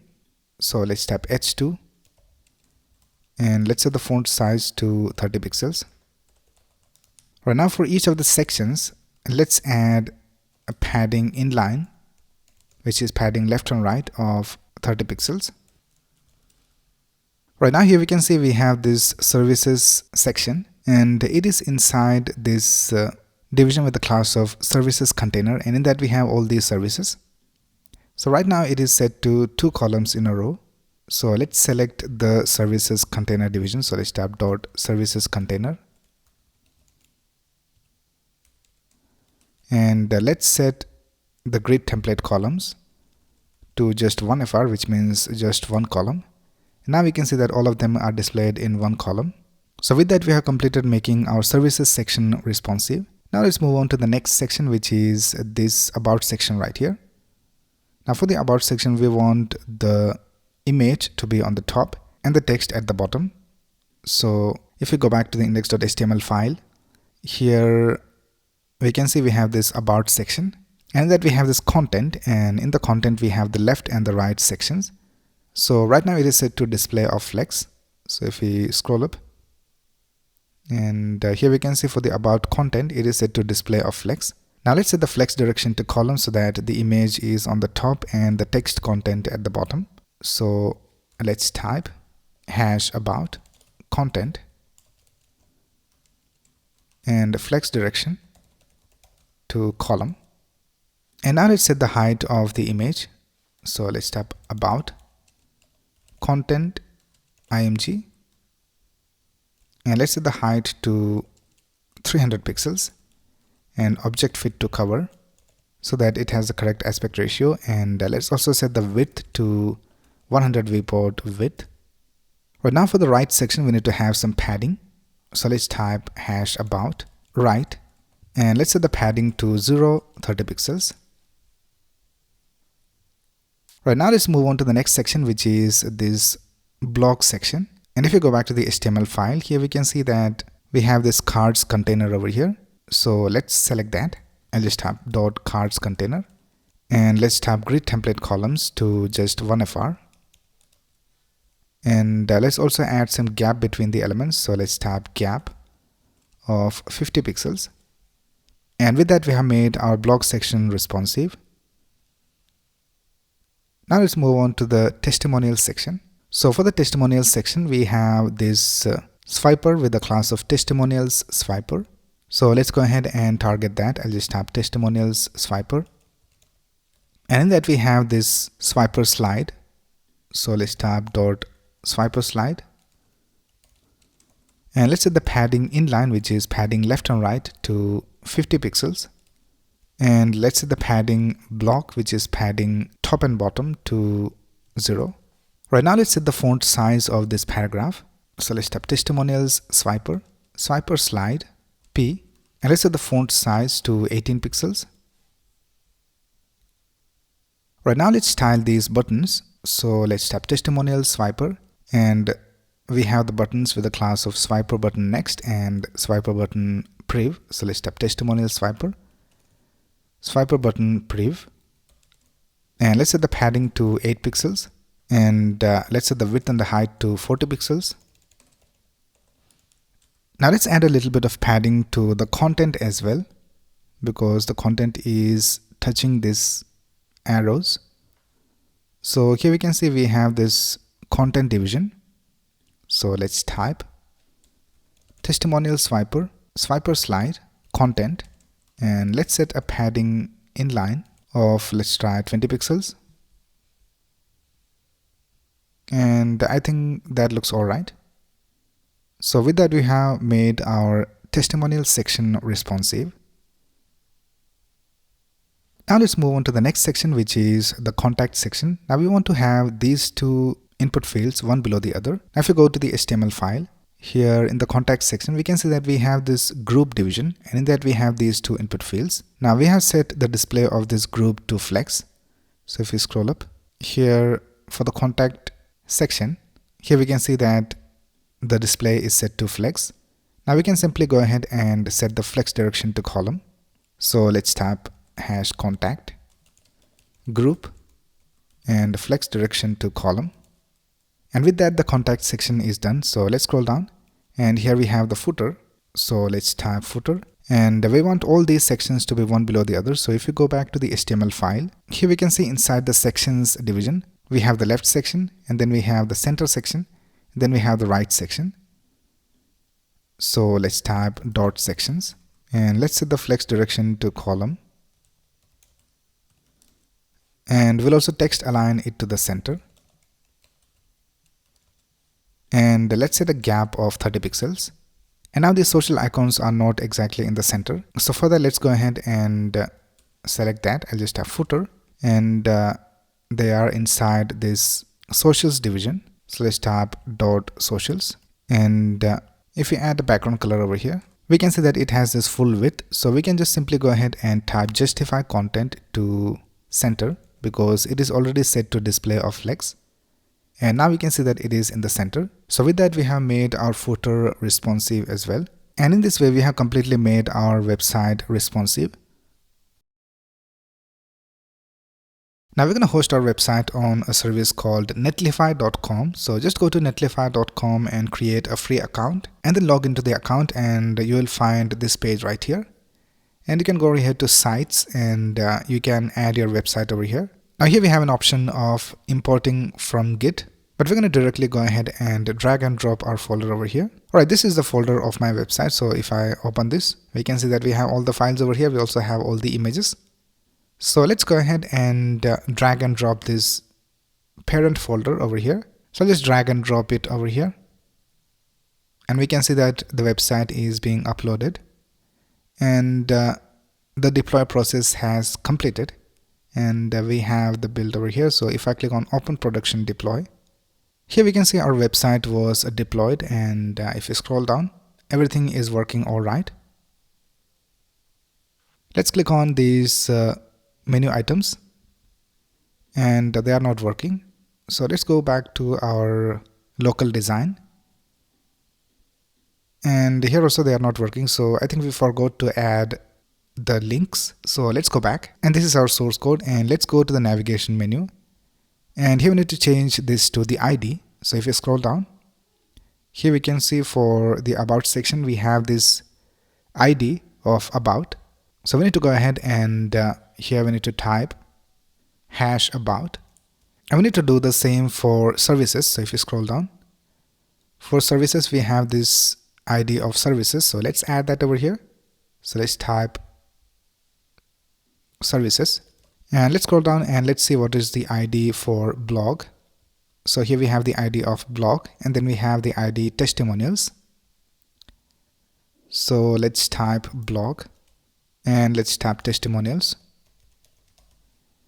and let's scroll down, and for contact we have this ID of contact. So let's add that over here, and I'll just go ahead and copy these links, and I'll just paste it over here for this navigation menu. Now before updating the website, let's go ahead and let's take a look at the form. And right now we don't have any functionality added to this form. Now with Netlify we have the option of adding forms pretty easily. So let's go back, and here we have this option called forms. So let's click on that, and if you scroll down, we can just enable form detection, and then we need to just add this name for the form and also this attribute Netlify, and then the forms will be submitted to this forms section.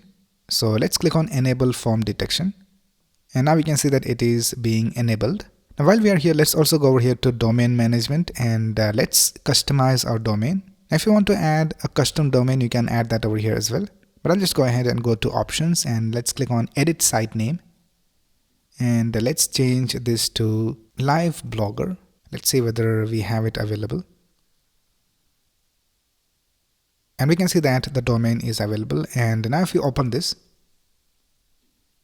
we can see that the website is being displayed correctly.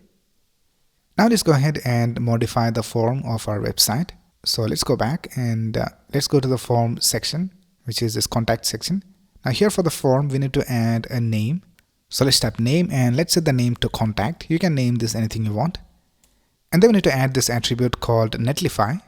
And then for the input fields and text area, we need to add an attribute called name. So let's type name and let's name it email. And here let's type name and I'll just name it name.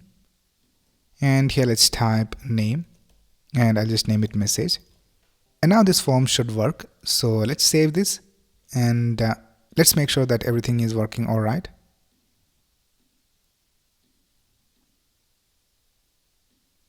So let's go ahead and add this updated website over here to Netlify. So let's go over here to deploys and let's scroll down and let's go back to the folder and let's drag and drop this folder over here.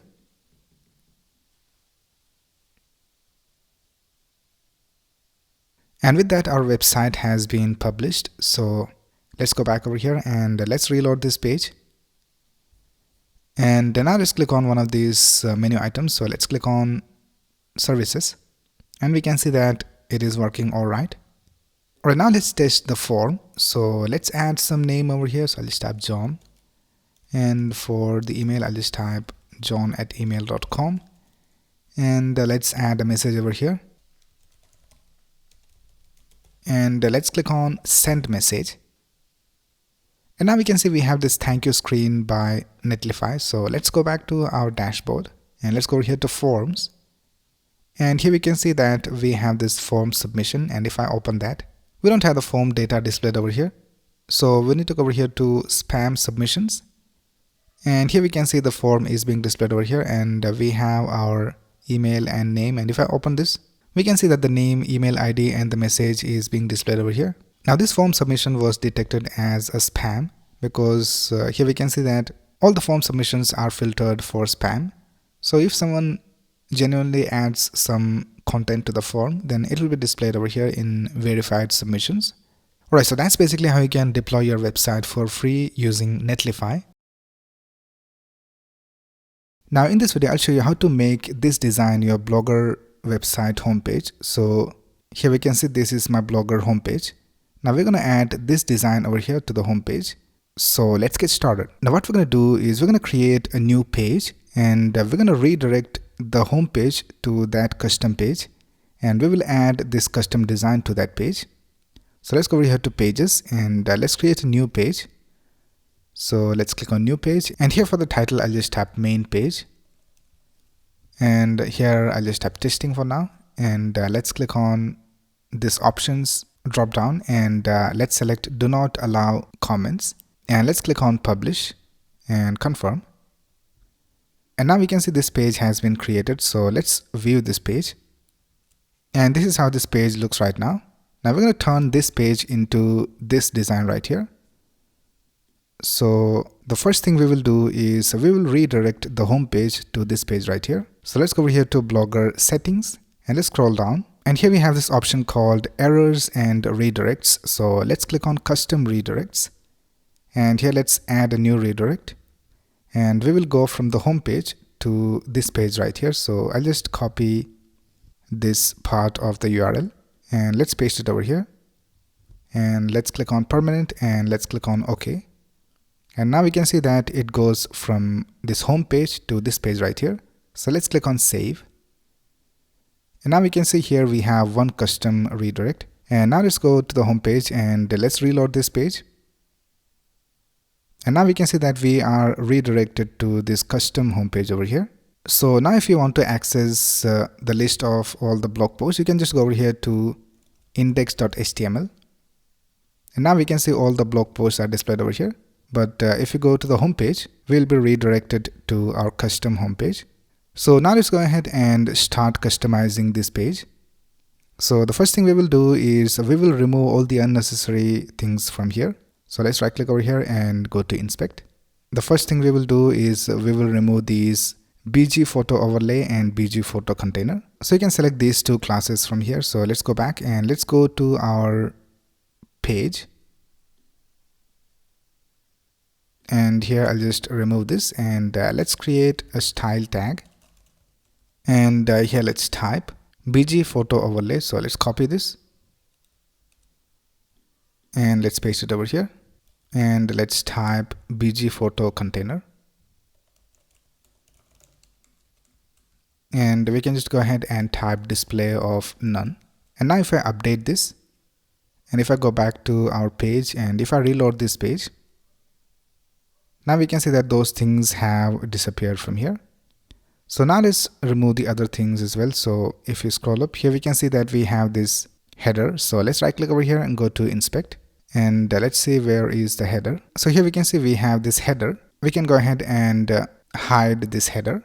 So let's go ahead and type header over here. So I'll just type comma header, and now we can see that the header has disappeared. Alright, now the next thing we will do is we will hide this popular post widget from here, and also this footer. So let's right click and go to inspect, and this is the popular post widget. So this is the selector. So I'll just copy this and paste it over here, and then we need to hide the footer. So let's right click and go to inspect, and for the footer we have this footer, and it also has this ID of footer. So let's type footer with an ID of footer, and let's click on update.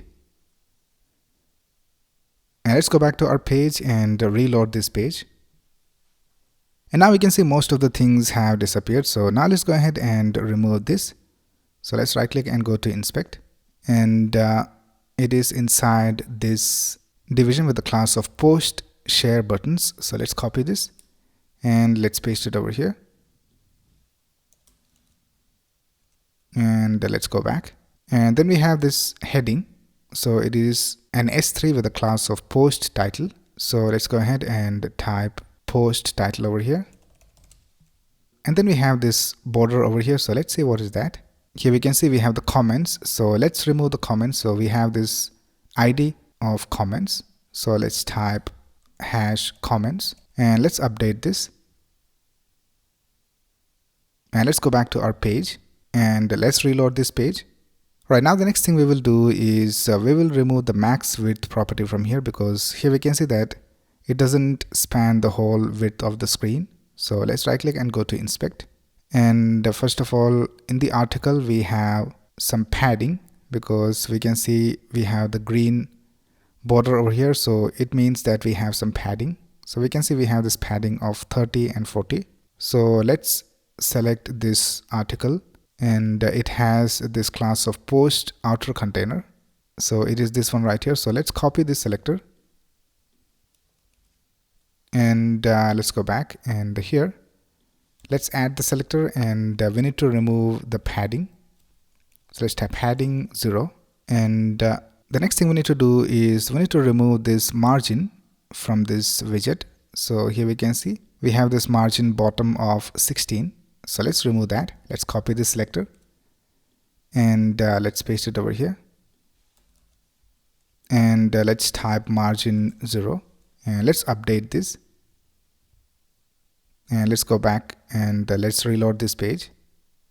Right now let's go back and let's go to the post outer, and here also we have some margin. I think we have some padding. So let's copy this and let's paste it over here. And now let's go to this division right here, and it has some padding. So let's copy this selector and let's remove the padding. So I'll just paste it over here. Right now let's go to the centered division, and for the centered division we need to remove the max width and also the padding. So let's copy this selector and let's paste it over here, or I'll just paste it right here, and let's type padding 0, and let's set the max width to unset, and let's update this CSS. Let's go back to our page and let's reload this page, and now we can see it has this max width. And let's go back and let's see what else we need to do. We have a gap at the top, so let's see how to fix that. So let's go inside the main section and let's go into the inner divisions. And here we can see for post body we have some margin, so we need to remove this margin. So let's copy this and let's paste it over here. And we need to add some more styles to this post body. So first of all, let's remove the margins, and then we need to set the color of all the text to black, and we also need to unset this default line height from here. So let's do that. Let's set the color to black and line height to unset, and let's update this. And let's go back to the page and let's reload this page. And now I think everything is alright. Right now we can go ahead and add our custom code over here to this page. So let's go to the source code. Now here we need to make some changes before adding it to our page. So the first thing we need to do is we need to add a custom class to this header, because we already have a header inside our theme. So we need to add a class. So I'll just type class, and let's set the class to my header so that it is different from the header of the theme.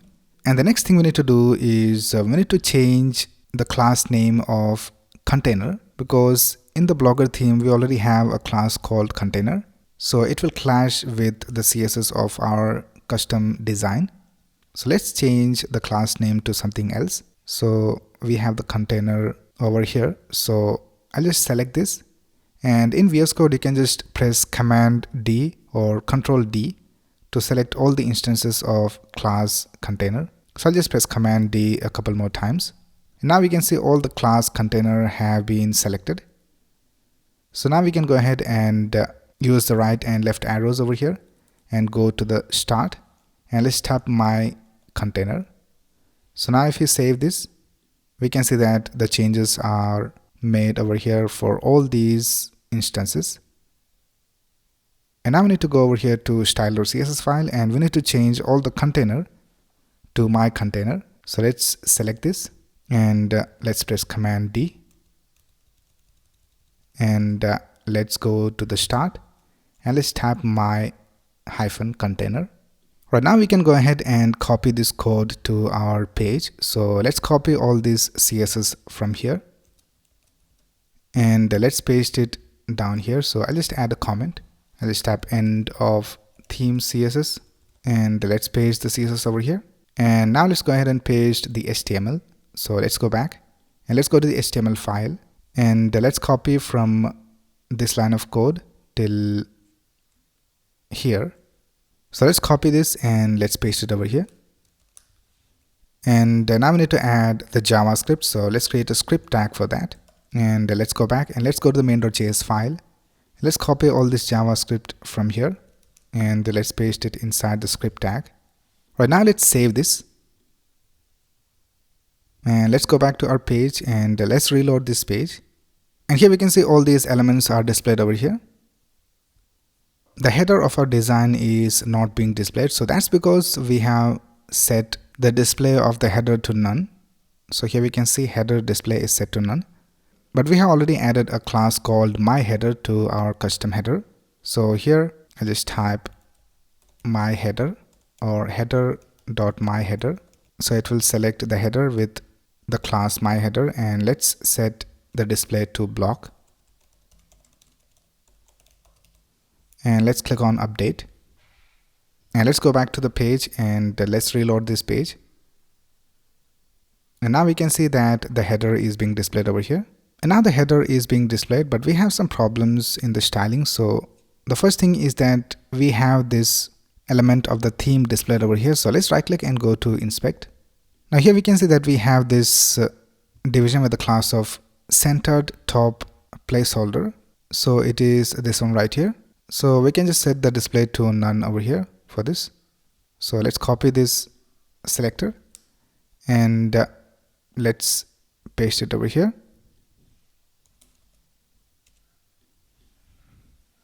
Let's go back to our page and let's reload this page. Now we still have some problems over here, so let's right click and go to inspect, and let's see whether we can find the problems. So here in nav, everything is looking all right. So I think we have some problems in the source code. So let's go back to our source code and let's see whether we have any problems over here. So here we can see that we have accidentally changed this nav to something different. So I'll just fix this. So I'll just select all these instances, and we need to change this to nav. And I think while changing this container we had done that, so I'll just select this container once again, and let's type my container. So I don't think we have any more problems, so let's copy all the CSS from here, and let's go back and let's paste it over here. So I'll just cut all of this from this line of code till the end of the CSS, and let's paste our latest code, and let's click on update, and let's go back to our page and let's reload this page. And now we can see that it looks alright, so everything is looking alright. Now we have some problems in the swiper, but everything else is being displayed correctly. Now for the sliders to work, we need to go ahead and copy the links of the swiper.js library. So here we can see that we have this link of the font and also the swiper.js library, and we also need to copy the link of this animation library. So let's copy these three links from here, and let's go back and let's paste it over here after the style tag. And now let's go ahead and click on update, and let's go back to our page and let's reload this page. And now we can see that the slider is being displayed correctly, so everything is working alright. The animation is also working alright, and this slider is also working correctly. Now the next thing we will do is we will change the styling of this S3. So right now this S3 doesn't have the correct color, and it also doesn't have the correct font size. So let's go back to our CSS, and here let's type S3, and let's set the color of all the S3 to black, and let's set the font size to 18 pixels, and let's update this. And let's go back to our page and let's reload, and now we can see we have the correct font size and color. Right now let's go to the mobile version, and for the mobile version we have some padding on the left and the right sides. So let's right click and go to inspect, and here if you go to the post outer container, we can see that there's a padding of 16 pixels. So let's copy this selector and let's paste it over here, and we need to add it inside this media query. So let's copy this media query from here, and let's paste it over here, and let's add this line of code inside the media query, and here we need to just type padding of 0, and let's update this, and let's go back to our page and let's reload this page. And now we can see that everything is looking alright. So now the last thing we need to do is we need to add the images. So right now the images are not being displayed over here because if you take a look at the images, here we can see that for the images we have this source of images / the image name, but we don't have this images folder in our Blogger website. So what we need to do is we need to upload these images somewhere and get the links and paste them over here. So for this we will use a service called cloudinary.com. So you can just go to cloudinary.com and create a free account and log into the account, and you will find this media library. So just go to media library and go to folders, and here you can create a new folder for your website. So just click on this create a folder button and create a folder. So I have already created this folder called Blogger homepage. So I'll just open this, and now we can drag and drop our files over here. Alright, so I have all my images over here in this images folder. So I'll just select all these images and I'll just drag and drop them over here. And now we can see all the images are being uploaded. And with that, all the images have been uploaded. Now let's go ahead and get the links and paste them inside our code. So first of all, we have this image for the slides. So slide 1, slide 2, and slide 3. So let's go to Cloudinary and let's search for slide 1. So you can just press Command F and type slide 1. To get the link, you can just click on this copy link button, or you can just go over here to this options and then go to share and click on copy URL. So let's copy this link and let's go back and let's paste it over here instead of this source. And we will do the same for all the other slides. So we have slide 2 over here. So let's search for slide 2 and let's copy this link and let's paste it over here. And let's do the same for slide 3. So let's copy this link and paste it over here. And if I just update this, and if I go to the home page, here we can see for the slider of the header, we have the images being displayed. So in this way, you can go ahead and add the links of all the images inside your website. So I'll just quickly go ahead and do that behind the scenes. Right, so I have added all the images and this is how it looks. We can see all the icons and images are displayed over here.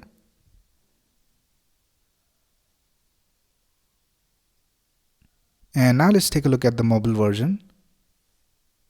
So this is the mobile version and we have the icon displayed over here and it is also working correctly.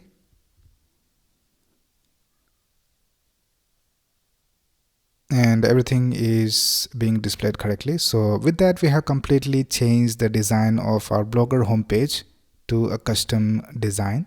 Now in the next video, we will make this contact form work. Now in this video, we will make this contact form work and we'll also fetch the posts that we have in our Blogger website over here instead of these posts over here. So we will do all of that in this video. Let's get started. So here I'm in the dashboard of my Blogger website and let's go over here to pages and let's go to the main page. So this is the custom home page that we created. Now the first thing we will do is we will make this contact form work. So for that, you need to go over here back to the dashboard and you have to go over here to layout and you have to click on add a gadget and you have to select contact form. So let's select this gadget right here and then let's click on save. And here we can see that the contact form is added in the sidebar. If you go back to our website and if I just zoom out a little bit, we can see that we have the sidebar displayed over here and we have the contact form displayed. Now if I click on send, we can see we have this error. So the contact form is working. If we add some valid details over here, it will be sent to the email associated with this Blogger account. So now what we need to do is we need to get the HTML code of this contact form. So you have to right click over here and go to inspect. And here we can see we have this form. So in the form, you have to right click and click on edit as HTML. And here we can see we have the HTML of the contact form. So let's go ahead and copy all of this. So I'll just press Command A and Command C to copy it. And let's go back and let's go to our page and let's scroll down and let's go to the contact section. So it is right here. We have the contact section. So I'll just make some space over here and I'll just add the contact form HTML that we just copied over here. And now if we update this, and now if you go back to our website and if I reload this page, here we can see after this contact form, we have this contact form over here. Now what we need to do is we need to get these input fields and this button and also this error message, and we need to add them over here. So we will have the styling of this contact form, but the functionality of this contact form. So further, let's go back. So let's go ahead and copy this input field from here. So this is for contact form name. So I'll just copy this and I'll just replace this over here. So let's cut this and paste the input field from the Blogger contact form. And let's go ahead and copy the input field for the email. So this one is the email. So let's copy this and let's go ahead and paste it over here. And then we have the text area for the message. So let's scroll down. And here we have this text area. So let's copy this and let's paste it over here. And then we have this button. So let's scroll down. And for the button, we have this input tag with the type of button. So let's copy this and let's go ahead and paste it over here. And now let's also paste the error message. So we have this division over here. So let's copy this division from here. And in that we have the error messages. So let's paste it just inside the form. So I'll just paste it over here, and we can just go ahead and delete this CSS from here. Now here we already have this text because we have directly copied this HTML from the sidebar. So let's go back to the sidebar, and now let's copy this when we don't have any errors. So let's right click and go to inspect, and in the form let's edit as HTML, and let's scroll down, and now we can see that we don't have the message over here. So we just need to have the paragraph for error message and success message. So let's go back and let's go ahead and delete this content inside the paragraph. Right, now let's go ahead and delete these classes from here. We don't need them because these were the classes for the Blogger theme. And now let's go ahead and click on update. And let's go back to our page, and let's reload this page, and let's scroll down, and here we have the contact form, and we have the correct design over here, and these input fields are basically the input fields from Blogger widget. Right, now let's go ahead and add the placeholders over here. So for the first one we need to have a placeholder of, let's add your name, and for the second one let's add a placeholder of your email, and for the third one, which is the text area, let's add a placeholder of your message. And let's save this, and let's go back and let's reload this page, and now we can see we have the placeholders. Now we need to style this button. So if you go back to our design, and if you scroll up and go to the CSS, here for the contact form we can see that we are adding some styles to the BTN class. So let's go ahead and add a class of BTN. So here for the input of type button, let's type class BTN, and let's click on update, and let's go back and let's reload this page, and now we can see that we have the correct styling for the button. So let's click on this button, and we have this error message. You can go ahead and style this as well if you want. I'll just leave it as it is. Right, now let's add some test data over here, and let's add some message, and let's click on send. And here we can see that the message has been sent. But here we can see after the message was sent, the styling of the button has changed. So let's right click and go to inspect. And now we can see that we don't have the class BTN over here. It has been replaced with these classes. So what we need to do is we need to target this input field without the class. So we need to target it with this type of button. So for that, let's go back, and we can just go ahead and delete this class. And let's go to the CSS, and here in the contact form, I'll just type input of type button, and even for the hover, let's type input of type button. And now let's go ahead and update this, and let's go back, and now we have this style for the button, but we don't have the exact style that we need. So if you go to our original design, here we can see that for this button we have some more styling. So that's because we have a class of BTN for this button. Now we cannot add the class BTN over here in this Blogger website because it is being replaced. So what we need to do is we need to go to the BTN class, and we need to copy the styles from here. So let's copy all of this, and let's scroll down, and let's go to the contact form button, and let's paste the styles over here, and I'll just remove the styles that we don't need. So here I'll just remove the padding from the top because we have the padding over here, and then we have the border radius, and we don't need this background color of yellow, and we can also remove this display of inline block, and we can also remove this text decoration, and let's remove this color because we already have this color over here, and I think that's basically it. So let's click on update, and let's go back to our website, and let's reload this page. And now we can see we have the correct style over here. So we can also add this send message text over here. So let's go back, and here in the value, let's type send message, and let's go back, and let's reload this page, and we have the send message text. Now let's go ahead and add some data. So I'll just type some name and email, and let's type some message over here, and let's click on send message. And now we can see that the message has been sent, and this message will be sent to the email ID linked with this Blogger account. Now we can go ahead and delete this contact form. So let's go ahead and delete this form from here. And now let's go ahead and click on update. And now we can see that everything is looking alright. So the contact form is also working correctly. Right now, let's also display the blog posts from this website over here. So if you go to the list of blog posts, so for that you can go to index.html page.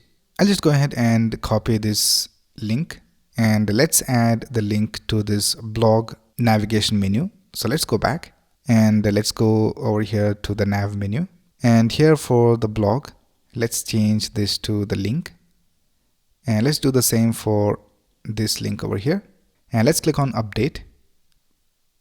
And let's go back to our home page, and let's reload this page.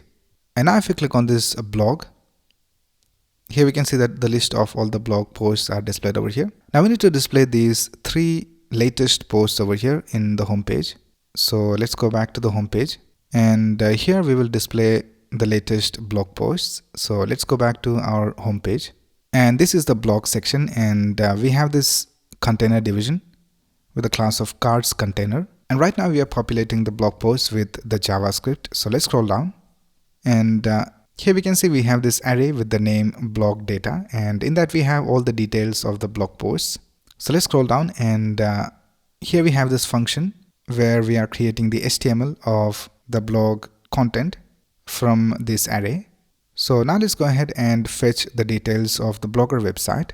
So for that, let's go ahead and type const, and I'll just call it response equals, and we will use the fetch method. So let's type await fetch. Now since we are using await, we need to change this function into an async function. So let's type async, and here in the fetch we need to type the URL of the home page, and /feeds/ posts/ summary ? And we need to get 3 posts. So let's type max results equals 3, and we need to get it in JSON format. So we need to type ampersand alt equals JSON. Now this will give us the response. So let's go ahead and store it inside a const called data, and let's set it equal to await response.json. And now let's go ahead and console.log this data, and let's see what data we get. So let's type console.log data, and let's click on update. Let's go back to our page, and let's go to the console, and let's reload this page. And here we can see we have this data, and in the data we have the feed, and in the feed we have the entry, and in the entry we have these 3 posts. So here we can see we have the title, the summary, and the link, and all these things over here. So we need to get the details from the entry, which is inside feed. So here we can just go ahead and create a new const, and let's call it all posts equals data, which we are getting from here, .feed.entry. And now if you just go ahead and console.log this, so let's type all posts update, and let's go back to our page, and let's reload this page, and let's go to the console. And now we can see that we have all the blog posts displayed over here. And now we can go ahead and get these details and add it to the HTML.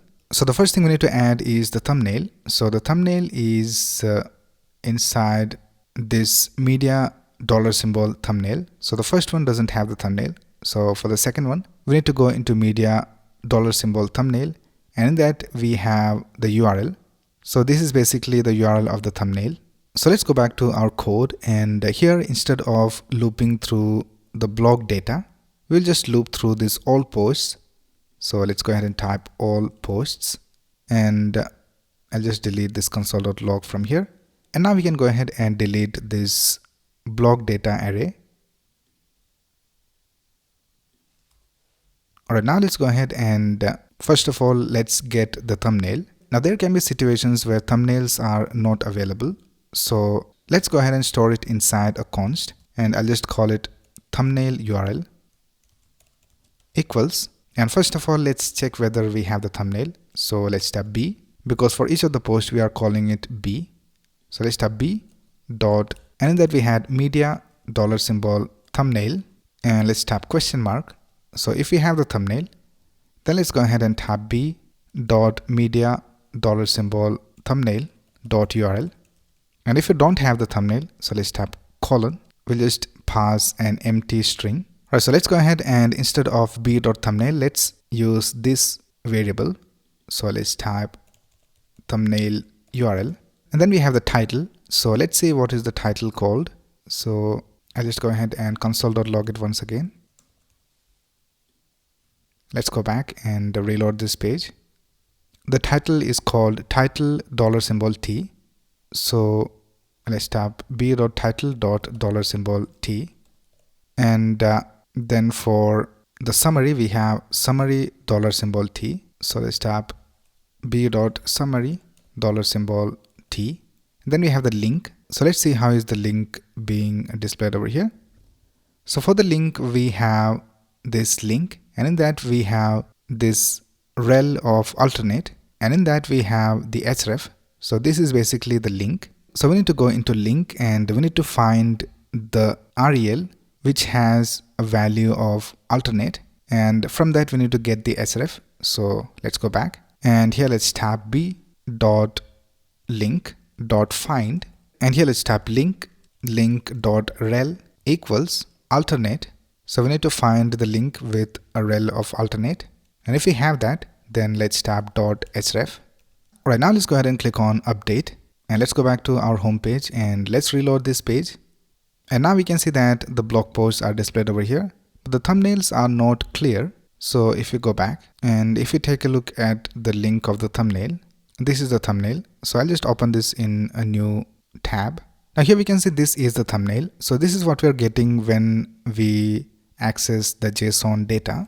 Now the problem is that it is set to S72. So this is basically the resolution. So we need to change this to a greater value. So for example, if I just tap S500, then we will have a better thumbnail. So we need to replace /S72 with /S500. So let's go back, and here for the thumbnail, let's type URL dot replace, and we need to replace /S72 with /S500, and let's click on update, and let's go back to the home page, and let's reload this page. And now we can see we have better thumbnails, and now we can see that these summaries are a bit too long. So we'll just limit it to maximum 3 lines. So let's add a max height over here. The summary is basically inside the card division. So here we can see we have the card division, and in that we have this paragraph. So this is basically the summary. So for that, let's go to the CSS, and here let's type cards container card p, and let's tap max height, and let's set it to 90 pixels, and let's tap overflow to hidden. So everything outside this 90 pixels height will be hidden. So let's click on update, and let's go back to our home page, and let's reload this page. And now we can see we have 3 lines of text. So everything is working all right. Now when we don't have a thumbnail, it will display this type of image over here. But you can also go ahead and create a proper placeholder image, and you can provide that over here. So here, instead of this empty string, you can just provide the link of the placeholder thumbnail. So then if you don't have a thumbnail, then it will display the placeholder thumbnail over here. And let's also click on this read more button, and let's see whether the link is being fetched correctly. So let's click on read more, and we can see that we are taken to that post. Let's click on read more for this post, best image generation tools, and we can see that we are taken to that post. So everything is working all right. So that's basically how you can completely customize your Blogger homepage. So that's basically it for this video. If you have any doubts, you can ask in the comments below. And if you like this video, please click on the like button and subscribe to this channel to get the latest video updates. Thanks a lot for watching. Have a nice day.